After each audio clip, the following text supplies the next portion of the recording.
How's it going out there, universe? It's Shaun from Zoobox, and we got another episode of Zoobox interviews for you. Today, I talked to Danney from Maryland. We had a nice, long, thorough discussion about what it's like to be of a certain age in 2020, what it's like to have children nowadays, what it's like to deal with things like the pandemic, things like having to go to work, things just like how to live your life. We even touch on a little bit of current events. I give a little bit of my super awesome, super well informed thoughts on all those things. Just as we always do here at Zoobox. Little technical notice I got to give. At some point, I think this is a long conversation. It's about 3 hours, and at some point, Danny's side of the camera conversation freezes, but all the audio is still there, so you can still hear everything.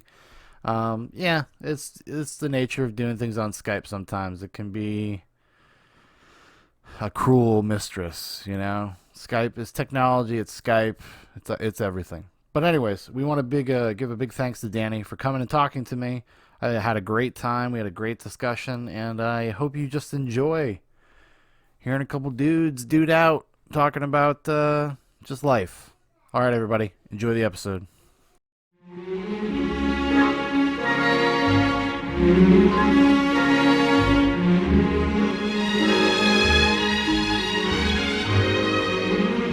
Hey, how's it going, everybody? Welcome to another episode of Zoobox Interviews. It's not something we do all the time. I'm going to be doing it more frequently. And today, I'm going to be talking to Danney from undisclosed location in Maryland. And we're going to just be talking, shooting the breeze, talking about what it's like to be dads in 2020, what it's like to work during the COVID pandemic, I guess. Danney has a job that was kind of curious about how it affected your job. Could you tell everybody, what do you do for a living, Danney? I'm a tow truck driver or operator. I do anything from tractor trailers down to motorcycles, Honda Civics. So I run pretty much all day, and it's been a little weird, actually. Yeah. It hourly, I'm still working, but the volume of work has dropped to almost nothing. Yeah, yeah. Less people on the road, so less people breaking down, less people needing towing and stuff like that. Yeah. And how long have you been doing this? 5 years. 5 years, this company, yeah. Yeah. Cool. So. So before all this happened, though, was it pretty steady, I assume? I mean. Oh yeah. I was on a 10-hour shift, and I'd work, 8 out of the 10 hours most of the days. There's always something to do, Yeah. But, as far as picking up vehicles and stuff, 8 to 10 hours a day, I'd be moving cars and trucks all day. Yeah. Now, recently, you might get 2 calls a day, honestly. Wow. That's pretty crazy. So go ahead. No, I was going to say, so do you do mostly like on-call stuff now? Or are you guys more on-call?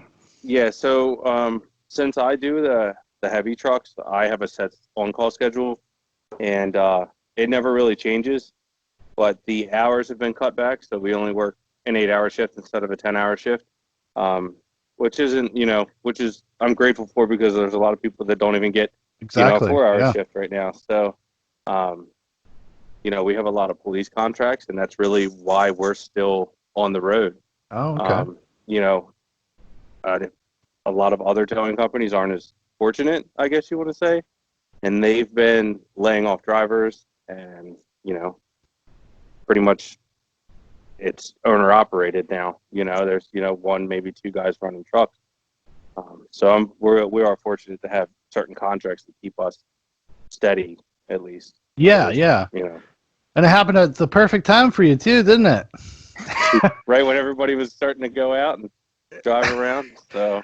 And also, and just let me know if if this is too personal, but you just bought a house. You just bought a house. Yeah, we did. November, actually. So. Yeah.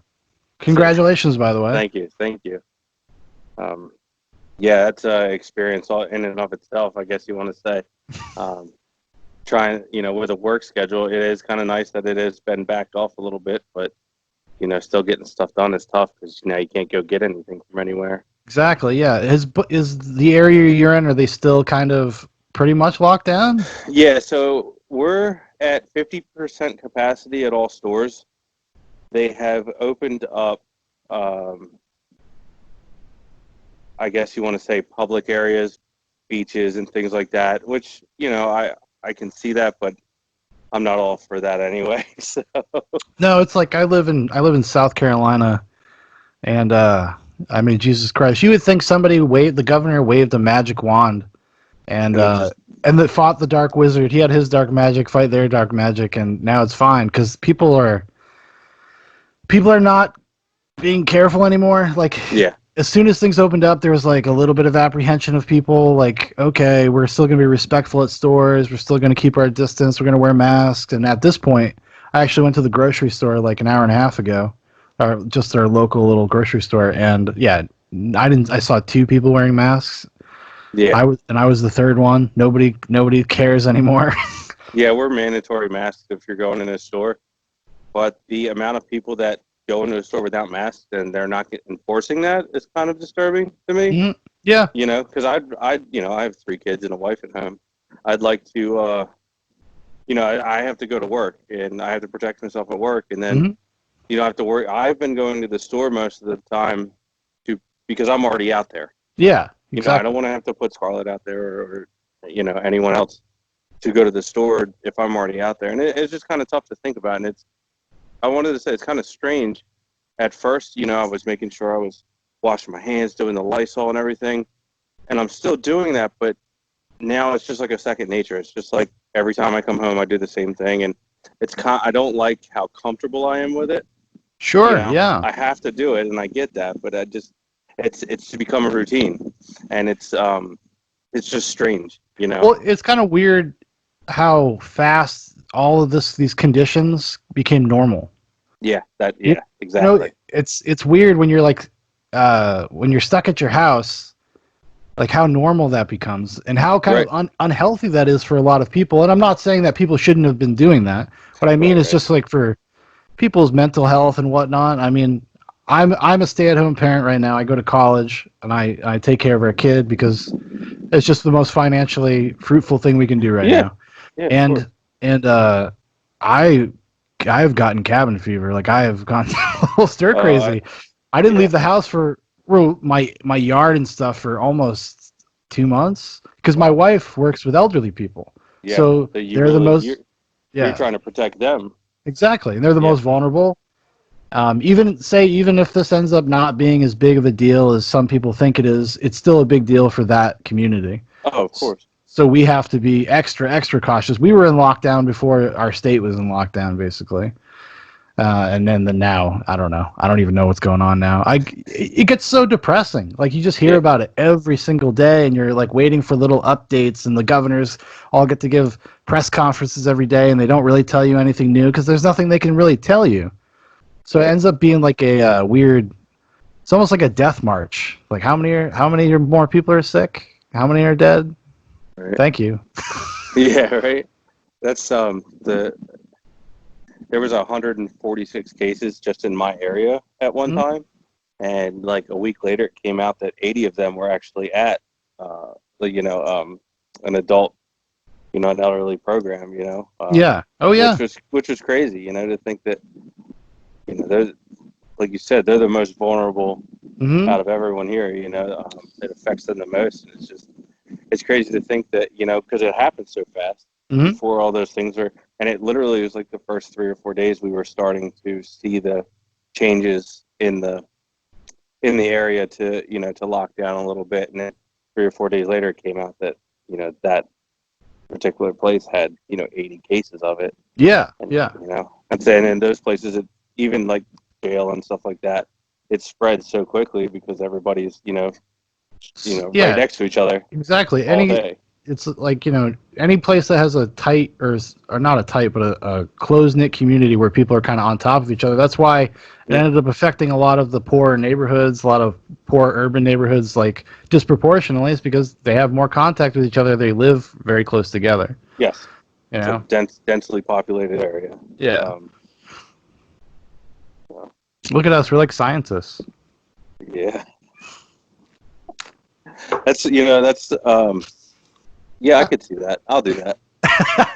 Well, it's the funny thing. Whenever anything happens, if you go on Facebook, you suddenly find out all your friends are lawyers, all your Oh friends are yeah, doctors, all your friends are freedom fighting patriots or they have all Antifa these or something. diplomas that you never knew about. All Yeah, these I know. It's PhDs, crazy. and you're like, man, you didn't tell me you were so well rounded.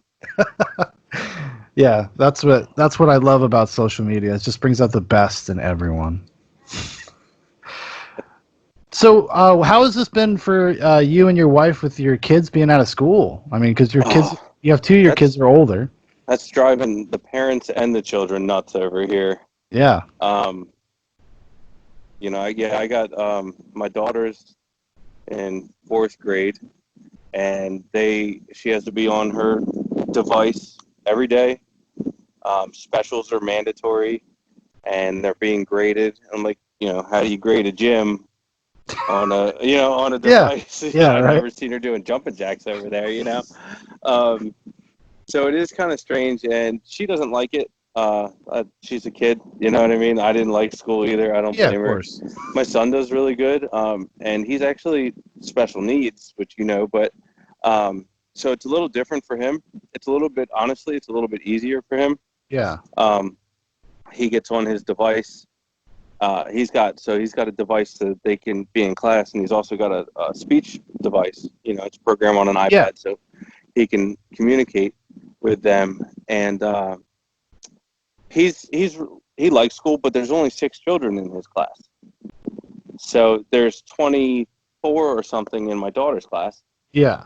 So it's a lot harder for her to really keep up. So what I've seen is my wife has been watching the classes because they record them and then you can go back. So my wife has had to go back and watch the classes and then pretty much be a second teacher to her. Yeah. Yeah. Because there's 24 kids, they're not all going to get it, and they all it's a different pace for everybody. Exactly, and it's hard enough to accomplish that in a classroom, anyways. Like when you Right. have that many kids in a classroom, for everybody to get sort of equal amounts of attention is almost impossible. And then Yeah. that just gets exacerbated by that disconnect, that dissonance between doing it online and trying to get them to pay attention. I don't even know how it's even really No, feasible. it's not. And they have paper packets for people that don't have internet or whatever, and every paper packet we've gotten has been a week to 10 days behind. Oh wow. So yeah, so it's I'm grateful to have a device for the kids, but the people that don't, I just couldn't believe how. And I don't think this is a easy way to end the year. It's fine, we can figure it out, but I don't see this being a feasible option for beginning the year. No, no, no. That's going to be they're going to have to really do a revamp there. Yeah, because I mean, I don't know if have they made any official announcements about the fall. No, actually, my son is moving. He's, like I said, he's special needs. He's moving from an elementary school to a middle school, and since he's in a special needs program, he can only go to certain schools. So we honestly don't even know what school he'd be going to now, and I'm kind of afraid because I don't think they do either. Mhm. It's kind of they're like, oh yeah, we'll get back to you, and it's like TikTok, you know what I mean? Yeah, thanks. Yeah, so I get it. They're stressed as we are. They're trying to figure out how kids are getting back to school to get their stuff out of their lockers and things like that at this point. Yeah. And that's tough. So, Scarlett, she does great at home with the kids, but she's going crazy. I was like, hey, just go to the store and go get some stuff. I'm here this weekend. Yeah, Go, exactly. go hang out in the car for a little while, do something. Yeah, so Because, my wife does the same thing for me because she'll come home and then I'll just be like, I don't know, I get yeah, that crazed look in my eyes. She's like, let me yeah, go take a drive. I'm like, yeah, okay, all right, I'll see you. exactly. I'll see you in a minute. Yeah. And our youngest is coming around now, so he's okay with her leaving. Hmm. He's almost 2. He's a Oh couple wow. months off of 2, so he's he's just starting to wean himself from her, I guess. You know what I mean? Hmm. Just her attention, her need. But trust me, if he wants her, he's screaming for her. You know what I Yeah, mean? of course. And Yeah. whether she's there to come or not, I gotta do it. So, uh, yeah, but it's just been crazy, man. Just no cars on the road, and it was kind of funny because with my job, the police here weren't allowed to pull people over for bad tags or speeding. Hmm. It was just accidents only. So we weren't getting work. And then as soon as they opened that thing up and people started moving around, I think we had, 9 cars come in off of accidents in one weekend. Oh wow. And usually it's like, you get 4, maybe 5. Sometimes you don't get any, but it was like that first weekend, it just blew up and we were super busy all over the place. Yeah. It was good, but I just think it's funny how many people, how to see how so many things are different, from traffic to stores to just people's interactions. When you see somebody, you notice they back up from you. Yeah. If you're in Yeah. a convenience store or something, it's just weird, Well, honestly. especially like that the first few weeks of all this, you'd go to the grocery store and somebody would cough and everybody would just like stop and Yeah. turn. Oh yeah. It's kind of funny. It's What are kind you of doing funny here? looking at it. But now you hear people yelling, "Oh, Rhoda," and all this other stuff, and I'm like, "Come on, it's funny, but like, chill out a little bit here." Yeah. Um, yeah, I've never lived through anything like this, and Me neither, I yeah. don't think I ever will again. Hopefully Hopefully. not. I hope not. I hope it's Um, I mean, this is like the kind of part of the world we live in now, and it's a reminder that these things can actually happen. yeah, And if there is going to be something that is a big, devastating thing, it's probably going to be something similar. yeah, Whether that's like because it's a bioweapon or it's just a regular disease that just mutates and gets out of control. Could be either or. And I think it was a reminder for a lot of people about how good we have it sometimes. I think we yeah, take a lot of things for granted about our lifestyle, and even when things are tough, like we still things are better than it is for a lot of people in the world. exactly. I can't even imagine what it would be like to be in a country that didn't Yeah, have like kind of because I will say this, for the first little while they tried to maintain the respect for your rights, and I appreciated that. Nobody was like jumping the gun or trying to throw down the like the boot on your neck or anything like that. right, right. And it was incrementally when when it was proven that people couldn't be trusted to take care of themselves and just be responsible. That was the most frustrating thing for me as a person. You Yeah, know, I'm like a I'm like a center left libertarian. I have some libertarian views, and I was just like, don't just fucking stay home so they don't have to do anything. yeah, Like you don't want to give them that authority. You don't want to do that because you won't get it back. no, Once they take something, it is very hard to get it back, and yeah. they'll do everything they can in their power to keep it. It would never be the same. You're right. Yeah. Even if they tried to make it seem like it went, it'll never be the same. No, no. It's an interesting time, and it's like an interesting time to be raising kids. Yeah, Like it's just because the world, even though I mean we're not. I'm 33. You're about the same you're age as 30. I am. Yeah, I'm 33. Yeah. So the world is so different than when we were kids, when we were teenagers. Like even in just the past 15 years, like it's almost like we live on a different planet sometimes. And like knowing how to, I guess, empathize or understand like the world that our kids are going to be growing up in, and like how to guide them through that system, because we just don't even have a frame of reference for it, a lot of it. Right. Because they speak a different language almost. I guess this maybe is probably the plight of every parent. Yeah, yeah. And yeah, I guess you're right, because when we were growing up, computers were just coming out. Yeah. Everybody, every family had one. It was like when TV came out, every Hmm. family had one. Yeah. You know what I mean? And it was in one room, and everybody would use it. And now everybody's got their own phone or their own laptop, their own iPad, whatever it is, and it's just insane. Like, because I thought, oh, I had a Game Boy and all this stuff. I would Yeah. take it with me. And now, I got my daughter a phone I was given to me. So I activated it because she was riding the school bus. And that thing grew tentacles and grabbed a hold of her. And I'm just like, so now I have screen time and all this other stuff. And Yeah. I'm like, this is nuts. I never thought I'd be dealing with this, like, Of course. Yeah. in that way. Well, especially Um, like things like what do you have like a social media policy because they're so young? So the only thing she has is she doesn't have any social media.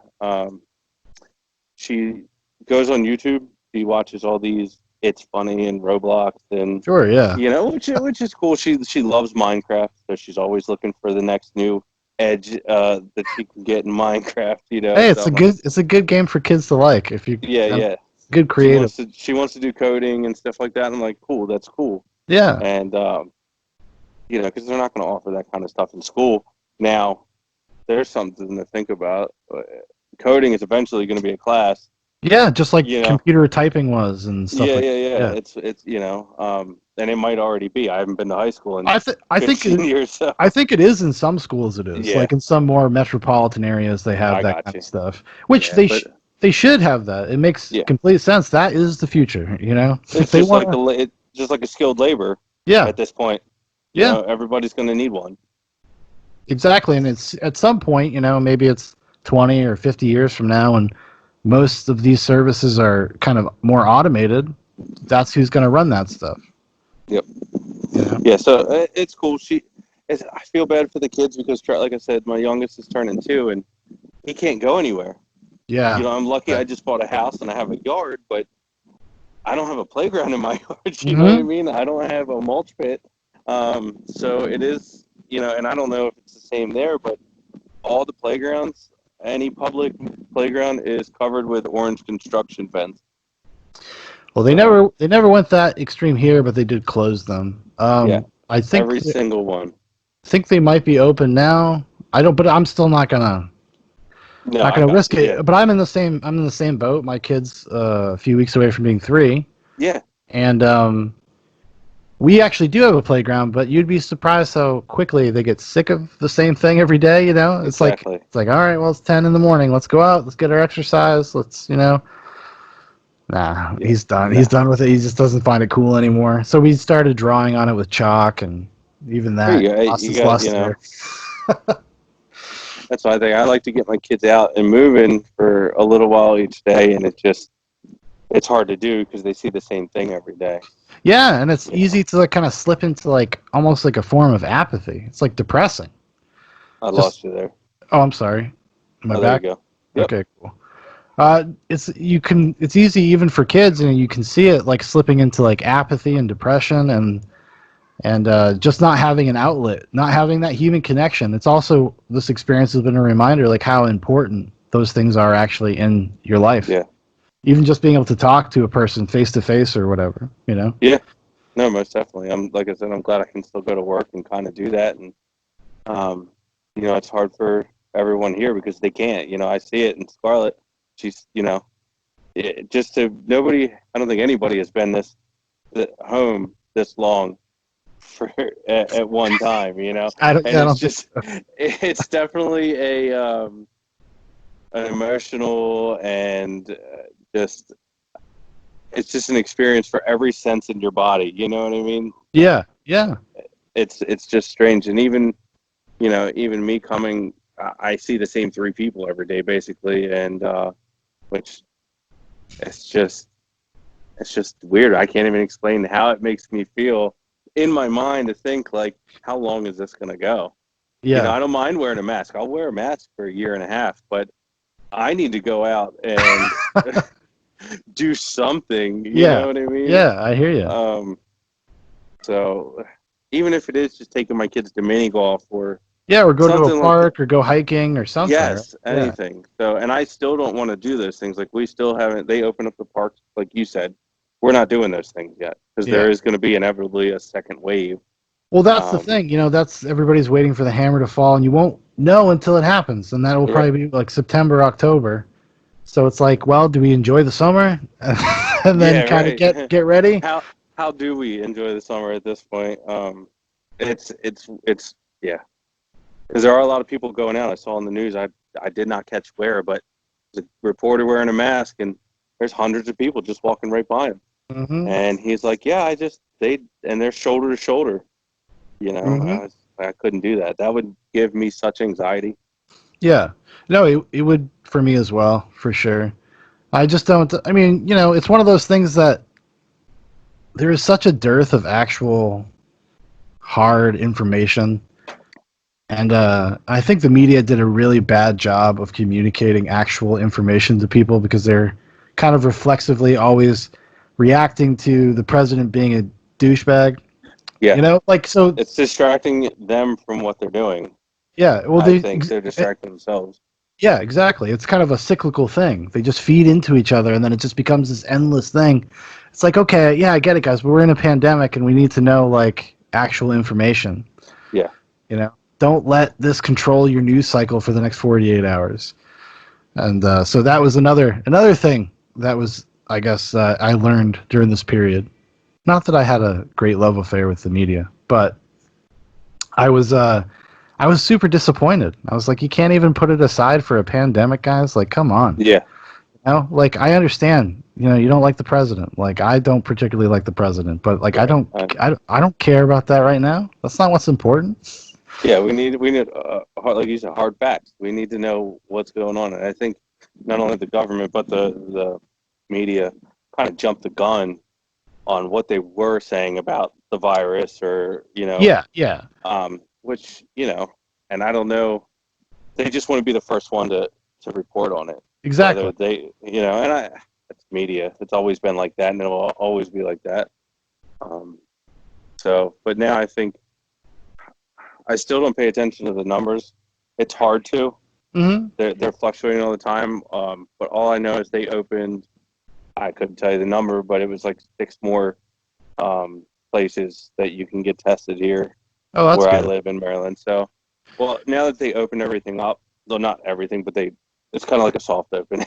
Yeah, yeah. I think they're trying to get people just to come and get tested, so Yes. they can kind of just So you can because start there's doing the tracing or tracking. exactly, Yeah. and I think there have been people that have been, I guess they want to call them healthy carriers, where they have no Yes. symptoms at all and they're just testing positive, Yeah. and that's kind of scary. You know what I Of mean? course it Like, is. Yeah. like I said, we have kids, we have a family, and I haven't been able to see my parents or anything like that in a long time, and Yeah. that's why, Yeah. I know that Exactly. they're social distancing, but I'm not staying at home. If I was staying at home with my wife and we didn't go anywhere, I would not be as hesitant to go to my mom's house, because she's Yeah. doing the same thing. She's sitting at home. She's a public school teacher, so she's been running all this stuff, you know, making classes and things like that. Hmm. So it's been tough on her, and I know she hasn't been able to go anywhere either because, her husband's, um, I guess, immune compromised. So Yeah. it's been tough on her. She doesn't go anywhere if she doesn't need to, because she's got someone at home that she loves, that she doesn't want to get sick, and it's Yeah. Yeah. We've been very fortunate with because we live close to my mom and her fiance, and they have been. Well, my mother and my wife work in the same place, so they take all the okay. same precautions. So we Yeah, feel a little bit more comfortable being like, okay, we can exactly. come like hang out a little bit, and we just started doing that too. Yeah, It was it's like still last it weekend we started doing it. comes to a point where you're like, the pros and the cons, that they outweigh. You know what I mean? Because Yeah. you can put it together and say, look, do I feel comfortable doing this? If we all feel comfortable doing this, we all feel like we've been responsible. Yes. Well, that's what it And is. It's trusting the other person because you know right, what you do and you know your exactly. comfort level, and you have to trust that other people aren't telling you that they're like, yeah, I'm staying at home, but they're really just out doing whatever. Yeah, And there's lots of people. There's lots of people like that. I know, for instance, I know my wife has had tons of problems with the people she works with yeah, because everybody's just the smartest person in the world. Everybody's yeah, so brilliant. They're like, oh, I heard it was fake. I heard it was yeah. bullshit. Oh, I can't believe how many people are saying that. Um, I had a guy ask me like, why are you wearing a mask, man? Like I was just like, well, I was like, first of all, I was like, it's not for me, it's for you. yeah, Like mask exactly. ain't gonna stop me from getting sick, but it might stop you from getting sick from me. Yeah, So yeah. Like that, that's as he's like, simple as it could oh, be. smart guy. I was like, yeah, I am. Thank you. Yeah, Like, yeah. I tip my glasses at him. Right, right. Try to be. Um, yeah, man. That's it's kind of weird to me how many people just walk into a store and like not even care. It should. Because Yeah. that guy's like, I'm not, it's fake. I'm not going to get sick. But it's those people that they are going to get sick, and then they're going to give it to someone else, and that's the Exactly. biggest deal. that's the whole thing with this. It's not about you. You might get sick and you might be fine, you might be healthy, but it's who else you talk to. It's who else you come in contact with, and then who they Exactly. come in contact with. And I was just like, just speaking where my wife works. She works at like a elderly community, basically. I was like, who the fuck wants to be patient zero? Like, who wants to be responsible when 40% of the census goes down because they all got COVID and died? Like, who Yeah. really wants to do that? Because I guarantee you, somebody will find you. Like, there will be you'll be you will be on the news. Yeah. Definitely. They love that. Yeah, I mean, there was somebody um, that went to fucking New Orleans the week it started, and they still went to New Orleans and partied. And Okay, they're so and I they're have a and they. guy that I work with like that. Oh yeah. Yeah, he went to New Orleans. He was there, and then he came back, and he was coughing for literally like 2 weeks. And he's like, I'm not. This is old cold, old cold." And I'm like, Smoker's that's not cough. real." Smoker's cough. Yeah, yeah, yeah. I was like, "Girl, I needless to say, like, I am forced to get into people's cars at work. You know what I Yeah. mean? And I am forced to ride with our employees to pick up vehicles. And I got the gloves on when I get in. I take them off when I get out. I wear my mask the whole time, and it's kind of scary because you're sitting at home thinking like, well, I know this person's having people over their house. Yeah. You know what I Exactly. mean? So Yes. you avoid them. You avoid them on the regular, but you get into a situation where you have to work together at Yes. some Yeah. point, Yeah. and it's like, oof. It You know does. what I It mean? makes you paranoid. It makes you feel It like you're does. one of those people with like a bill, like a cork board and red lines going everywhere, and like Yeah, you who's got the talking to red string. who. Yeah. Yeah, you got the I don't yarn know. all over the place. I don't know if you're a fan of It's Always Sunny in Philadelphia. I have not watched it in a while, but I do. I did Okay. find it Well, there's funny. an episode where Charlie has like red shit everywhere. Yeah, yeah, I got you. But yeah, it's definitely it's a weird time, and what's going on nowadays, or just what's happening right now, makes it even scarier. It's Yeah, just like it really does makes me. I'm like, I don't know what kind of a world like I'm gonna have to raise my kid in, because we're in such a weird paradigm shift socially, economically, politically. Like, it is a very tense time, yeah, like this very polarized time, which I'm not sure if it's real or manufactured. It's one of those things, like, I don't know if this is real, because every day you go out, or when you could go out and talk to people, right, everybody basically gets along. Everybody kind of accepts that it's more based on, like, oh, you work with people. It doesn't really matter, like, your skin color, whatever. Most people don't. I don't think most people really interact with each other on those kind of terms, because everybody's just trying to survive and live and get along. exactly. So when you hear about how awful it is all the time, I don't know if it's real or if it's just like a vocal minority that is just gets a megaphone and is able to have the loudest voice. You know what I mean? Yeah, It it's really, because it kind of just freaks me out a little bit. Like, I don't want to end up in a situation where I'm at ground zero for something that's going on in Minneapolis, or something like that, because that freaks me out. With the yeah, family, that freaks me out. It freaks me out yeah, a lot. yeah.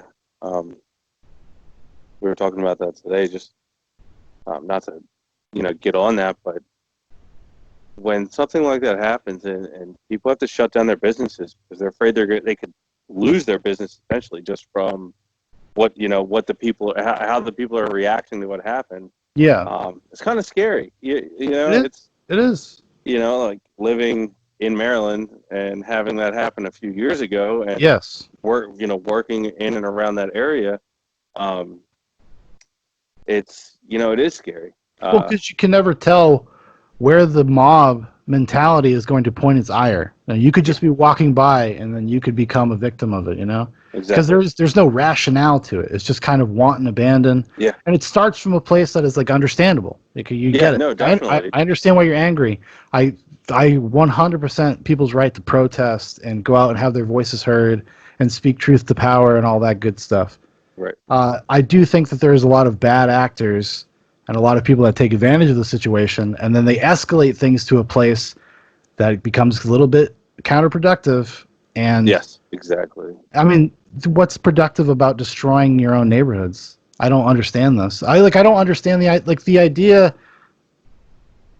that you're going to take an area that's already kind of downtrodden and then destroy all the places where people actually work and have jobs all Yeah, during a pandemic, during a that's time yeah, where people are also already hurting, and then you just took away their ability to feed their kids, or maybe you burned down their house. yeah. It's Um, the other issue with the areas, like you said, that are downtrodden or impoverished, or it's you see all those people and you want to say, well, look at the times, nobody's working. It's maybe they need these things, but it seems to be too much of a pattern to say it's a one-off because of the situation. yeah, And I've heard that, and I'm just like, I see where you're coming from, but if you look at the past 2, 3 times this has happened, where people have been up in arms about a decision or something that's happened, it has come down to looting, robbing, stealing, destroying, yeah, and it's and I see somebody running out of Target with lamps, and yes, I'm like, yeah, yeah, I mean, I get it, you're on unemployment, but you have lamps in your hand. You don't have a oh box of yeah, diapers or yeah. They got lamps and uh, what do you call it? I think it was flat screen TV stacked on yeah, it. yeah, They're yeah, yeah, falling over. It's almost like a comedy scene from a movie. yeah, The flat screens are falling over. Everybody's trying to help them. Like, all right, yeah. there you go, It's sir. like Enjoy your Black TVs. Friday, but everything's free. It's like Black Friday in the '90s. Yeah, there Yeah, you go. Yeah, before exactly. they had rules and before they would open on Thursday night. Yeah, it's that stuff. It just I don't even know how to really process it right now because it's still happening, and Yeah, no, I don't know how bad it's going to get. But I think about that just as a father. I do like, and I don't want that stuff to spread everywhere. Because it slowly spreads everywhere. It's a few hours. I mean, they're doing it right now in Atlanta. They're attacking the CNN headquarters.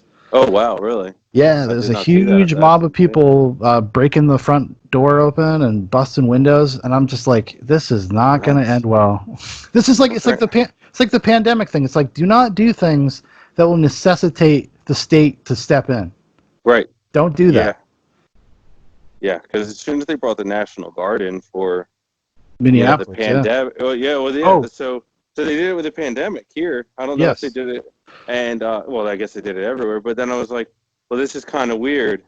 You know what Yes. I mean? And then this is such a different situation from what's going on in Minneapolis, but they're using um, the same resources, which I just think it's strange that um, I don't know how I'm trying to say this here, but the National Guard is so far-reaching, and it's kind of scary how much they can do for Of us at course, the same yeah. time as they can help us, but like they're everywhere. Like I mean, you don't they're realize like there's a National Guard like every yeah. mile.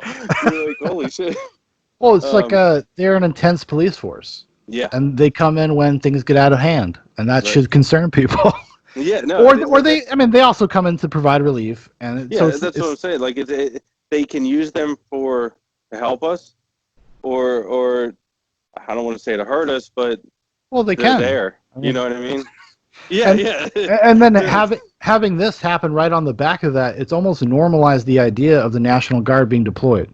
Yeah, So we're already like, oh, the National Guard's coming. They came, just come. All right, yeah, and maybe that's not a good thing. Like maybe we yeah. should be more like, what do you what? Although, I mean, I'm they glad are we they're have. yeah. I'm glad that we have them. Of course, I am. They did take over a police police building and burn it to the ground. I was gonna So get ready to say that, but where were the police? they ran.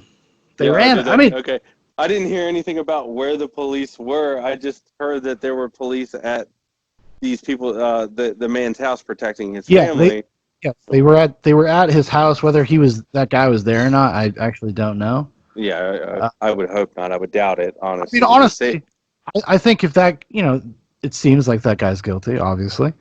Um, yeah, but I also don't want him dragged out into the streets and hung.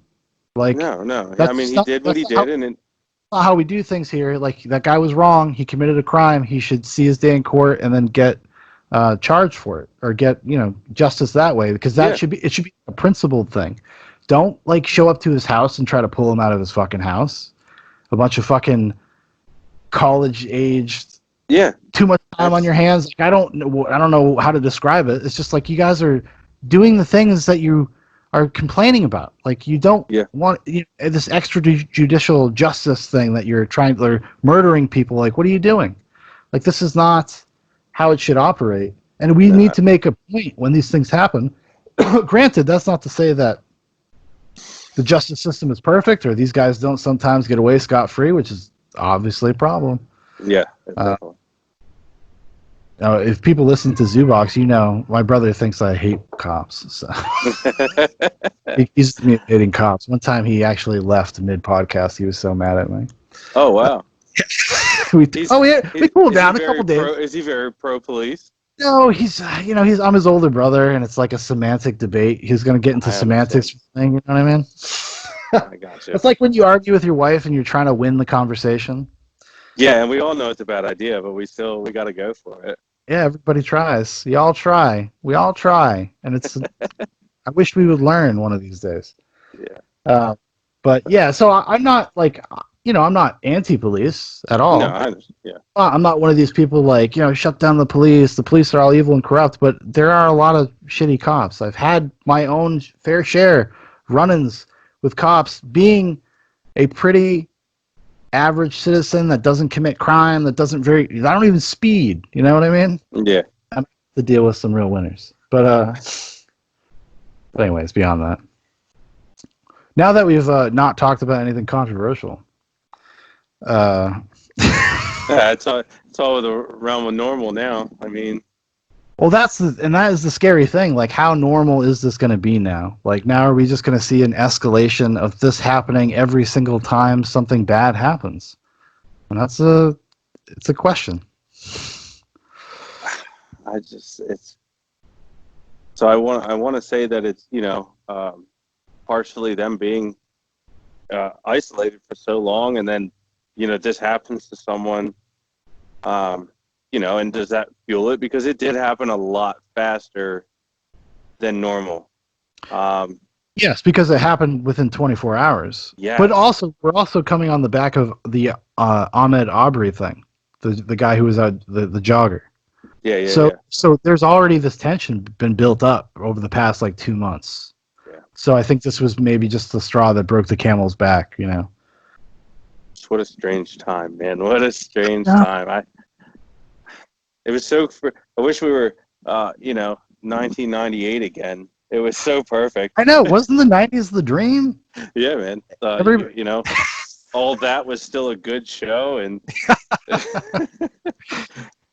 it's just so innocent. It's so innocent by comparison. People tend to judge like the time period, like pre and post 9/11.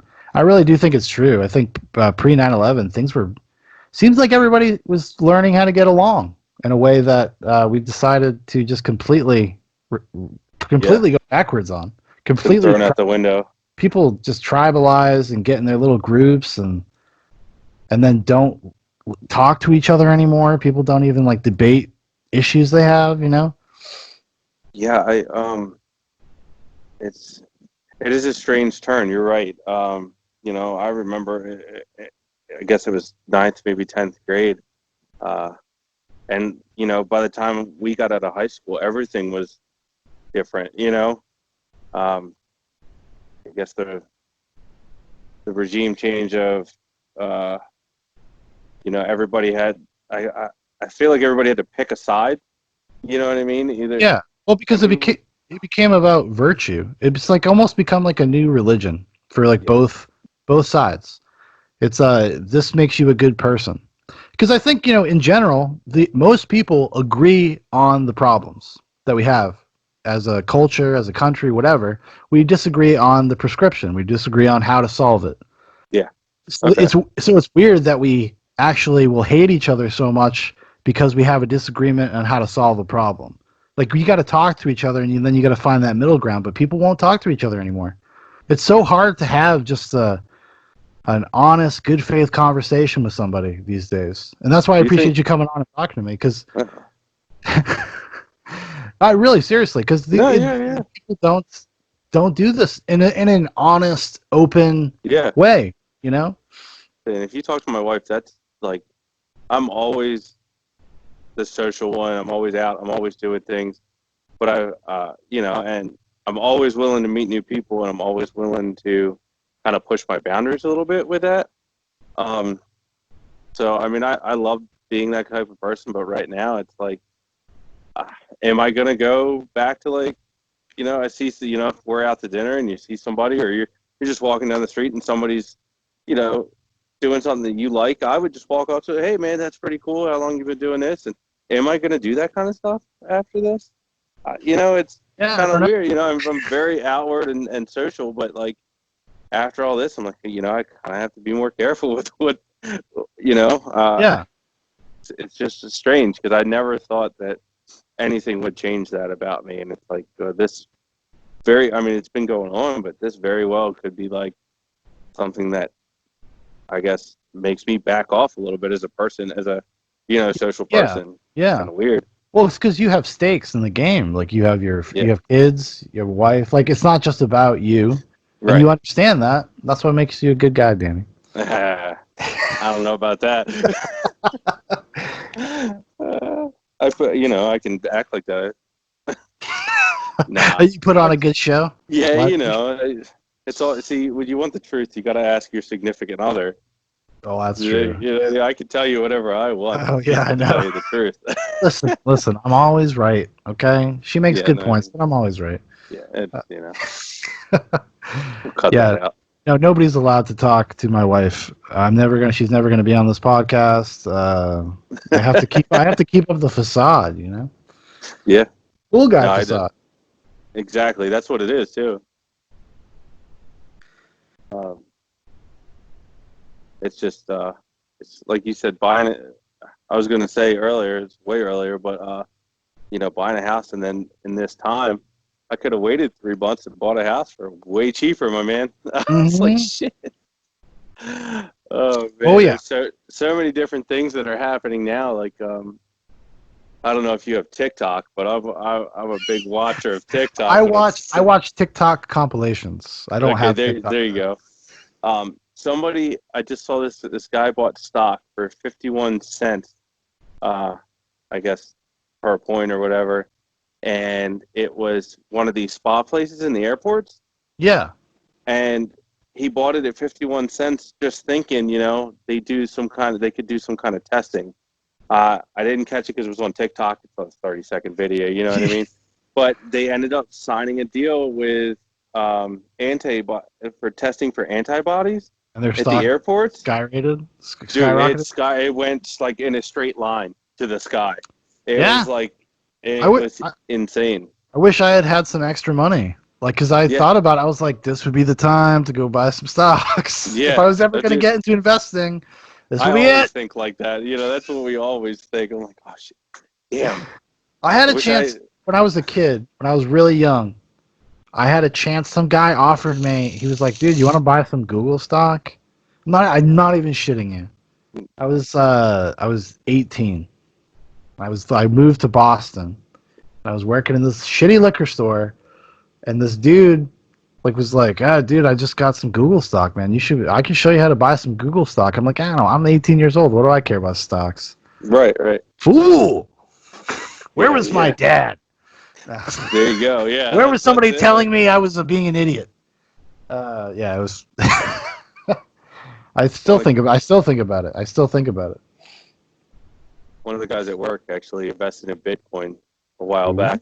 Yeah, that's he a bought like a half of a Bitcoin, and he's making money. You know what I mean? I'm like, hey. dude, It you was know, fun. Yeah, back in was it 2015 when Bitcoin was kind of like having its day in the sun or whatever you want to call it. My friend and I were like, dude, maybe we should get together and like mine Bitcoin. Maybe we should like figure out how to yeah, start a data server mine that. farm. And then you see the guys that like really do the Bitcoin thing for real, and they're like in South America and they buy warehouses, and there's just like a warehouse full of So CPUs. yeah, just lights and wires and plexiglass boxes. Like, Yeah, all cost us $5,000 a month in electricity, but we make a lot of money. Yeah. just I never understood Bitcoin. I Yeah, know that. it's a virtual currency, but I'm like, what does that even mean? Well, you know what? You know how Bitcoin got started? Because Yeah, that it was a fake made up thing, and some guy convinced someone to buy to let them pay for their pizza. A delivery guy.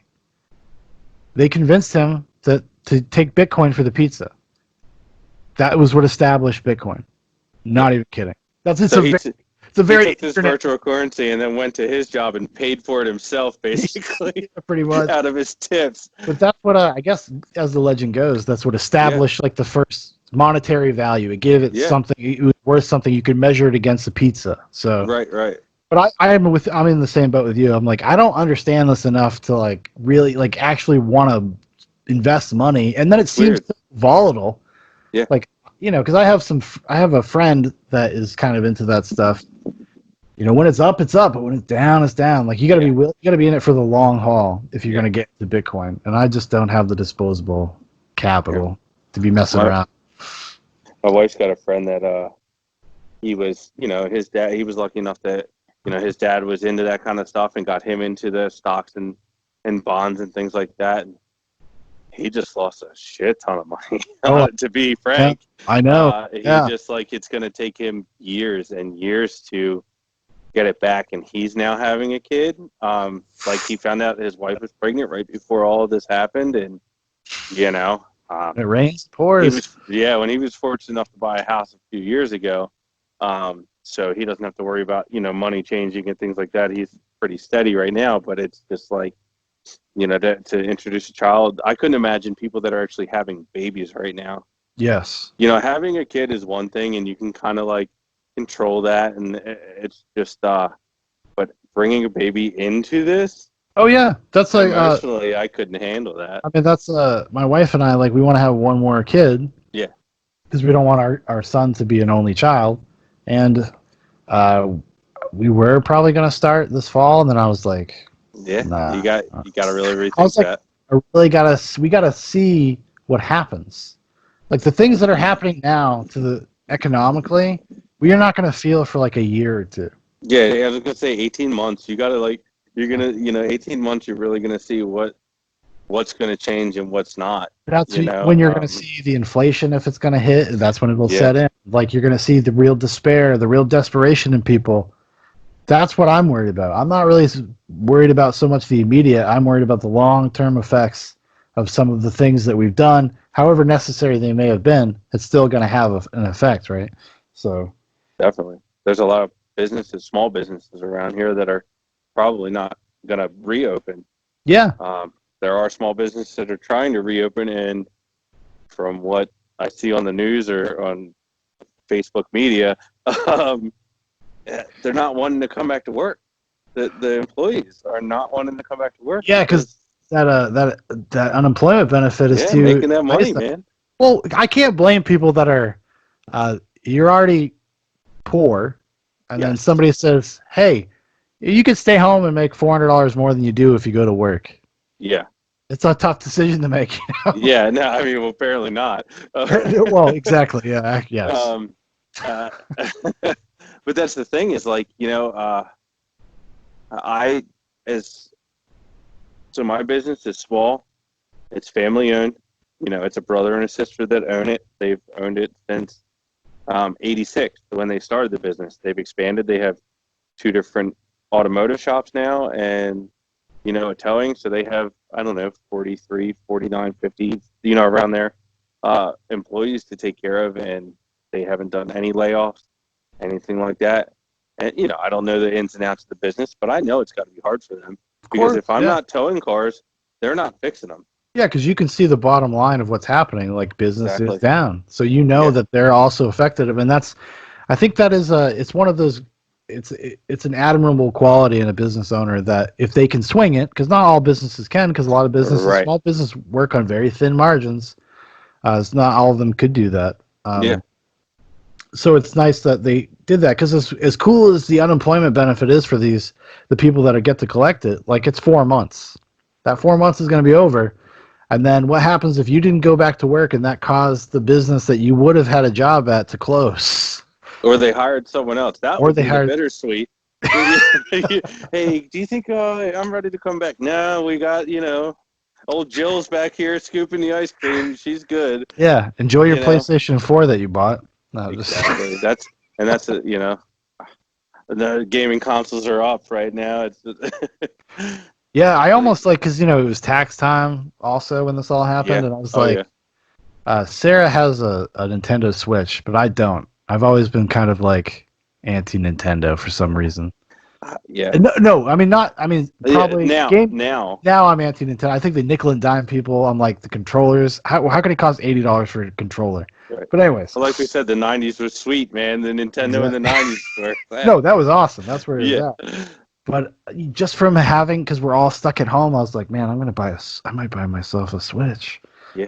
And then luckily they didn't have them. The only way you could Luckily. get, yeah, I was like, thank God, it stopped me from being an impulsive jerk. Yeah, I'm the same way, man. I was like, hey, Scar, I just bought a house, like we said. I was like, hey, Scar, we got like $500 laying around. And she's like, how much does the new Xbox cost? How much Yeah. does the new Xbox cost, Danny? Oh, that's the And great like, thing when you buy a house. You're like, well, we're already spending ridiculous amounts of money. What's but that, another $200? I was looking at tools the other night because, I want to start building some shelves Yeah. but I got a deck I want to put some steps on and, it's just funny because, we're at the house and I'm always playing Xbox with the kids. And it was just funny that she went straight there. And I was like, no, it's actually, it is for me, but it's for us.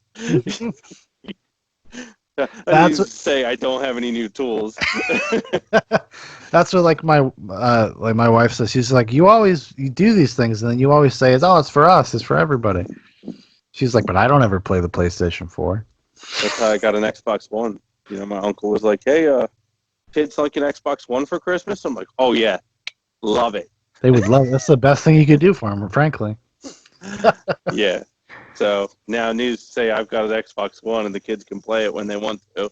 Well, that's how I got a PlayStation 4 because when Sarah and I got married, we got some money. Yeah. We got a modest amount of money, and I just told her, I was like, listen, I was like, I don't care. You can have the rest of it. I just want a PlayStation 4. Yeah. Now, let me ask you, do you have an Xbox? No, I don't have an Xbox. I don't. No. Did you ever own an Xbox, like a 360, or I was it had always a I had. PlayStation? Well, actually, I've never purchased an Xbox. Okay. I've lived in. My family has always been kind of a gaming family, Uh-huh. so we've always had. Growing up, we always had a console. So my dad had like a 360 that I Yeah. played, but I Okay. never myself owned one. I've just been in the PlayStation ecosystem for so long at I this got you. point. Like I've spent so much money, like in the PlayStation Store. Yeah. I can't go back. Like I can't switch it up now. I completely understand. I went from PS2 to Xbox, Yeah. so I never got to the point where I was spending money. Now that I have, like, when I bought a 360, that's when I started putting money into it. Like, I Yeah. started paying for that subscription for the gold, Yeah. and I all those years, man, I can't go back and waste that money that Well, I just was also never a the PlayStation fan after PlayStation 2. I don't know what it was. PlayStation 2 is the king system. It's probably my favorite all-time system. I mean, Yeah. I was big into JRPGs for a long time. So I used to play Final Fantasy and stuff, and that was like the best system for those kind of games. That's a PlayStation thing. Yeah, Yeah. I miss God of War. That's what I Oh miss yeah. about PlayStation. Yeah, God of PlayStation War. does have right now. I would say PlayStation probably has the best exclusive games. Like they have God of War, they have The Last of Us, and The Last of Us 2 is coming out. Yeah. And those are pretty top. I mean, Uncharted alone is actually almost worth the price of admission. Yeah. See, I don't know if I could have another console like that. I haven't played PlayStation for so long. I don't bash PlayStation. It's just I have not.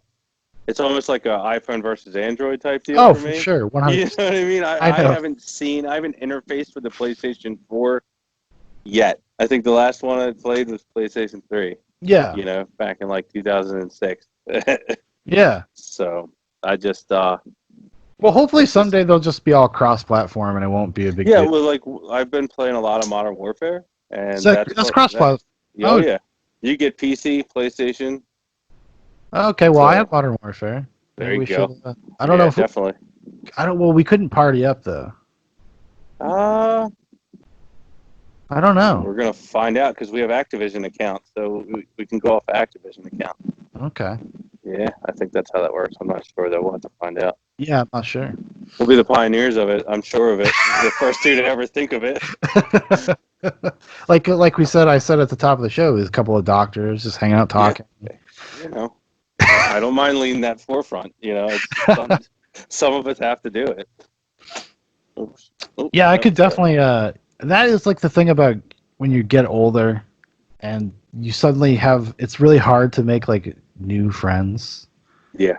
And but like real friends. I'm not talking about people you work with, acquaintances. People say, "Hey, how's it going?" Nah, no. Last night, how's the weather? It's crazy. Yeah. Like yeah. actually like having like direct bonds with people is like it gets harder and harder and harder. Yeah, and I don't know about you. Said you have a little brother. I don't have really any friends that I had in high school. Yeah, I mean, I have one. Yeah. Actually, from doing this podcast, suddenly everybody's coming out of the woodwork. Oh yeah. Yeah, so I've actually reconnected with a couple people, and I was like, "Oh, I'm very glad to do this." Like, it's because I already have like a relationship with them. Yeah, it's not as It's 15 years extended. Like we haven't spoken to each other in 15 years. But but you have a background. But we have some frame of reference for each other, exactly. and we know where we came from. But other than that, like I have like one friend, and somehow we have maintained since I've known him since I was 11 years old. He actually lives in Delaware. He lives up there. When we come up and visit Sarah's family, we always make sure we go visit them for like a day. That's cool. And yeah.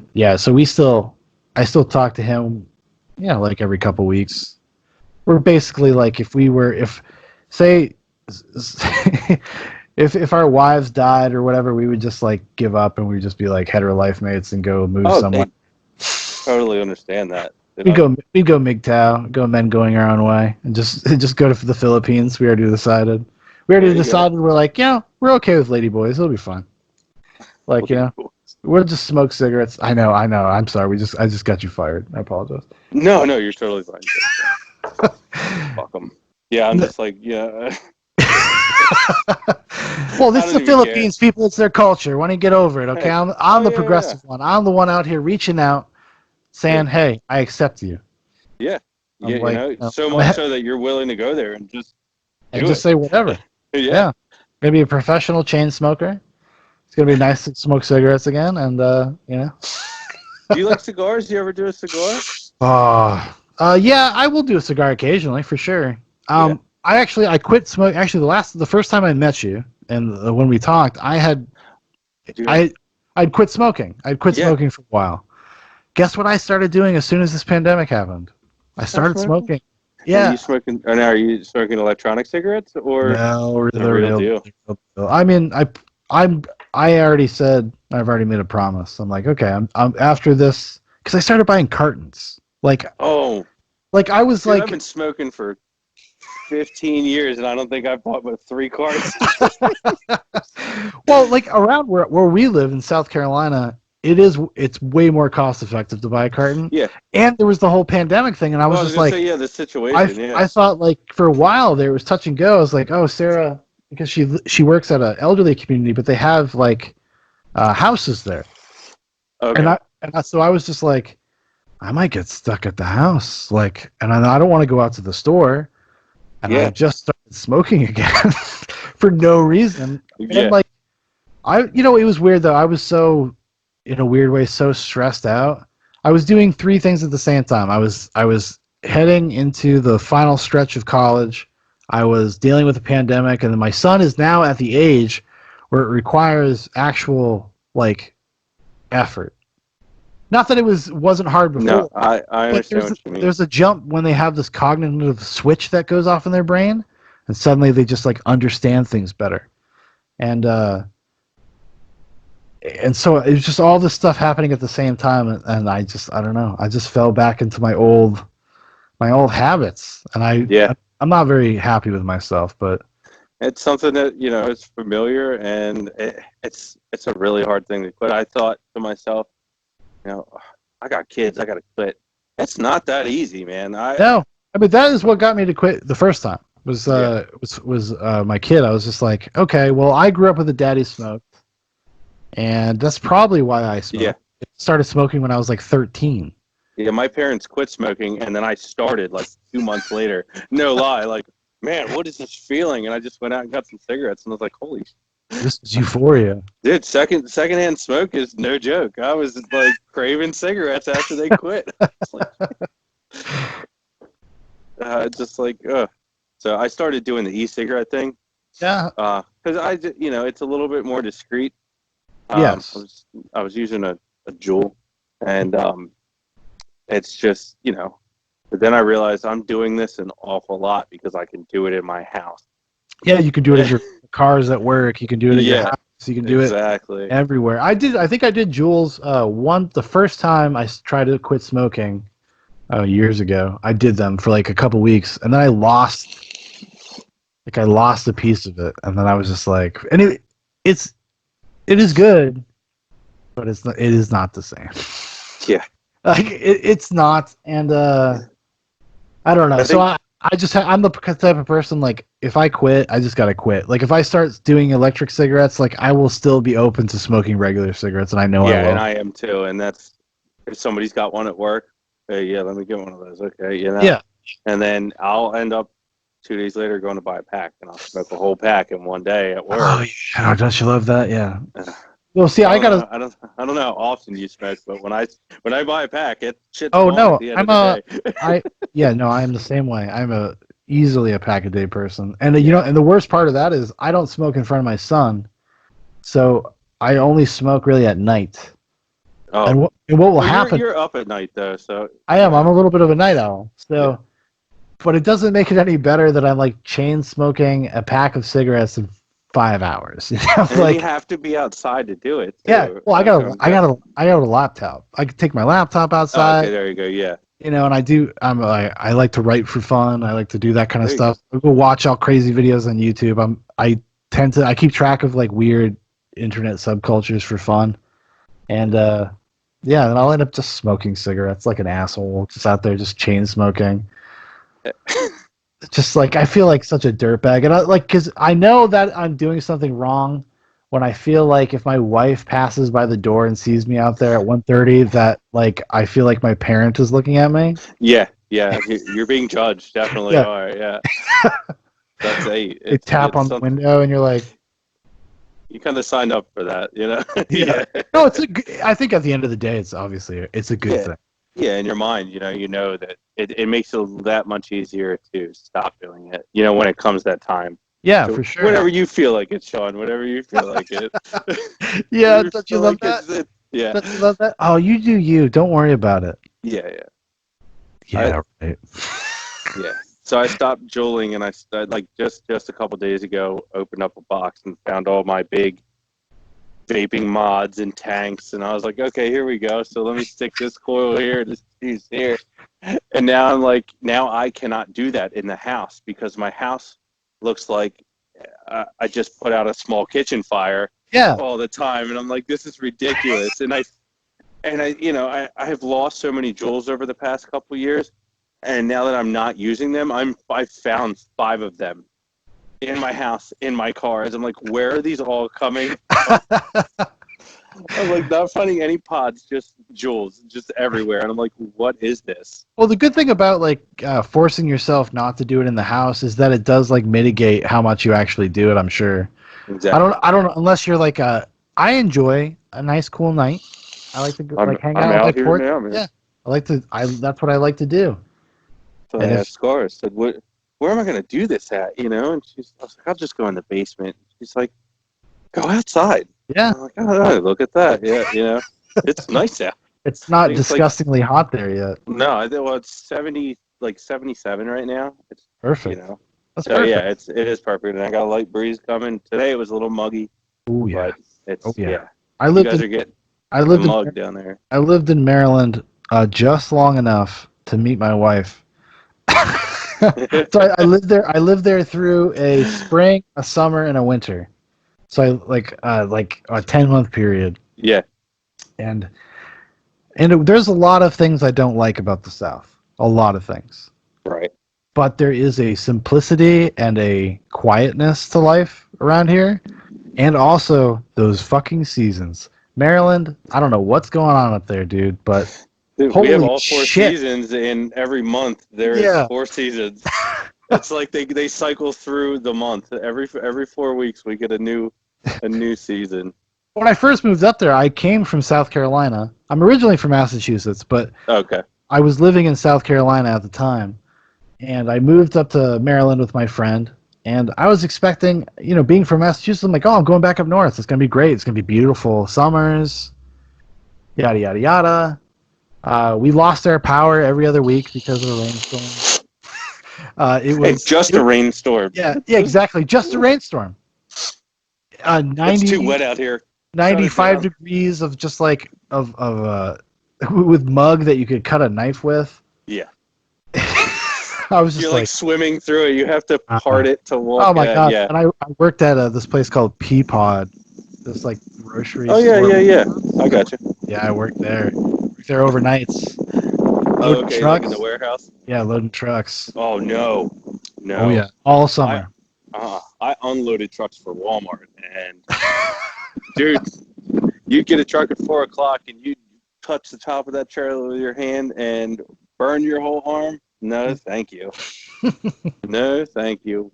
Where was Undercover Boss for that? I need some air conditioning. Yeah, right. Exactly. Oh my god, what a sham! What a sham that goddamn show is. Every time I watch it, I'm just like, are you fucking kidding me? Yeah. This is like it's like a vanity project for the guys that own these businesses. But they help that one person out. That one person they notice, Yeah. and they give her a raise. Now she makes $12.50 an hour, not 10. Yeah. Oh, and she's going to help to expand the company in ways we never thought of. Yeah, sure. Yeah, we created a position just for her. Yeah. Yeah, they do that. You know what I mean? And it's Becky will be back at the dump by the end of the week. yes, exactly. So that's something.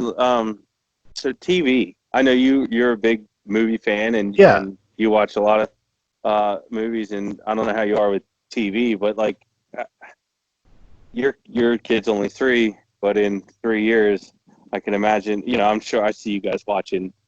All your Blues Clues, and my son's into that. But I have a 9-year-old and a 12-year-old, and I don't watch the news around them. Yeah. I can't. Most of the news I have to. I watch on my phone because I don't want it on the TV. Yeah, you want to preserve a little bit of their innocence. Give them a chance, right? Yeah, form your own opinions. You know what I mean? Yeah. But some of these shows that are on, are just mind-numbing. Yeah, they're awful. I think, I don't know what happened to everything from sitcoms to educational shows, or just look at what the Learning Channel became. It's My 600-Pound Life, Hoarders. It's all these nightmare scenarios. And not Can that I it's. tell you, my daughter loves Hoarders, by the way. Everybody does. I mean, but that's for a 9-year-old. She's like, "You were watching Hoarders without me." I'm like, "Oh shit, sorry." Here, come on, I'll rewind it. Come on in. Sarah and I have had a lot of discussions about this because I was raised pretty liberally when it came to movies, which was weird because I was raised very strict Catholic at the same time. So it was an interesting dissonance with my parents. Sure, you can watch the Terminator. You're watching. You're delving into a whole other world. All when they it comes cared to about, movies. all they cared about was sex. So sex and nudity. That's the only thing I could watch. Is the most violent, gory, fucked up thing ever. But sex was where, somebody showing a boob is where they crossed the line. That was too far. And I was just like, I think if we ever watch things that I consider to be risque or controversial. I mean, granted, I'm not going to show him something that's I'm not going to watch Basic Instinct with my kid. But, I think as long as we're there to talk to him about it, it'll probably be okay. Because I was raised in a house where we watched movies as kind of just family fun, and then my dad was the kind of guy we'd sit there and talk about it for 2 hours. Yeah. And And because I watched, like I said, I watched pretty much anything I wanted for the most part.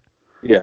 And I ended up being, I think I'm okay. Well, I guess you Yeah. talked to my wife, but I think I'm okay. I'm not too messed up in the head. So I was like, and I think sometimes we put overemphasize that. I think what the problem is when people replace parenting or being involved with television. Yeah. I think it's Or a it's some thing. kind of device. Yeah. Yeah, exactly. Like you use it as a way to not have to deal with your kids, and that is when I think it actually becomes a problem. But if you can make it kind of a fruitful endeavor, something that is interactive and something that actually creates a bond between you and your kids, that's a great thing. Like Yeah. I have a buddy whose kid is super into Roblox, like your daughter, right? Yeah. And he was just like talking to me. He's like, I don't know what to do. I can tell you exactly what you need to do. You need to go fucking set up a Roblox account, and you need to learn about Roblox so you can talk to your kid. Yeah, on that note, I play with my daughter. I have Exactly. it on my phone. Yeah. So during the day, if I'm at work not doing anything, she can text me, hey, I'm getting on Roblox. Okay, cool, let's play. And that Yeah. way I can kind of monitor. Like they have a really, really strict um,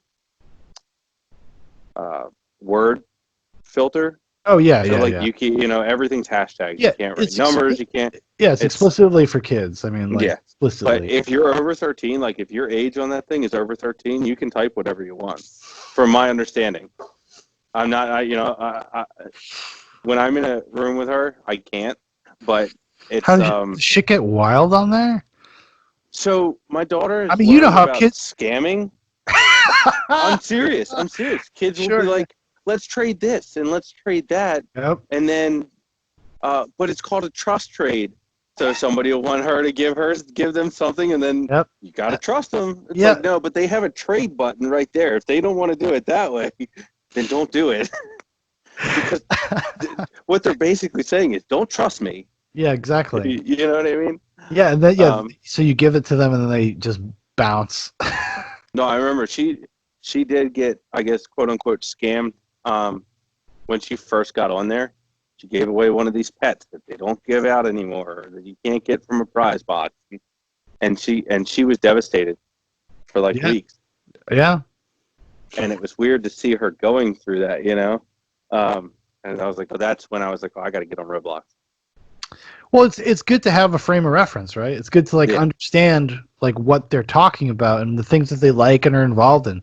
If there was one like criticism I would have of my parents, I wish my parents were just like more into the things that I was into, or at least made an effort to like, at least understand it, so that we yeah, could talk about it or interact about it or be supportive about it.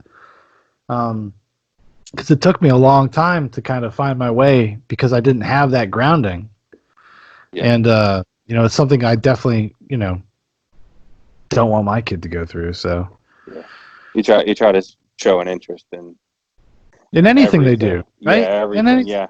Even if you know it's not going to last, or like, okay, yeah, we'll try it, but then, you got to be that supportive. You got to be supportive.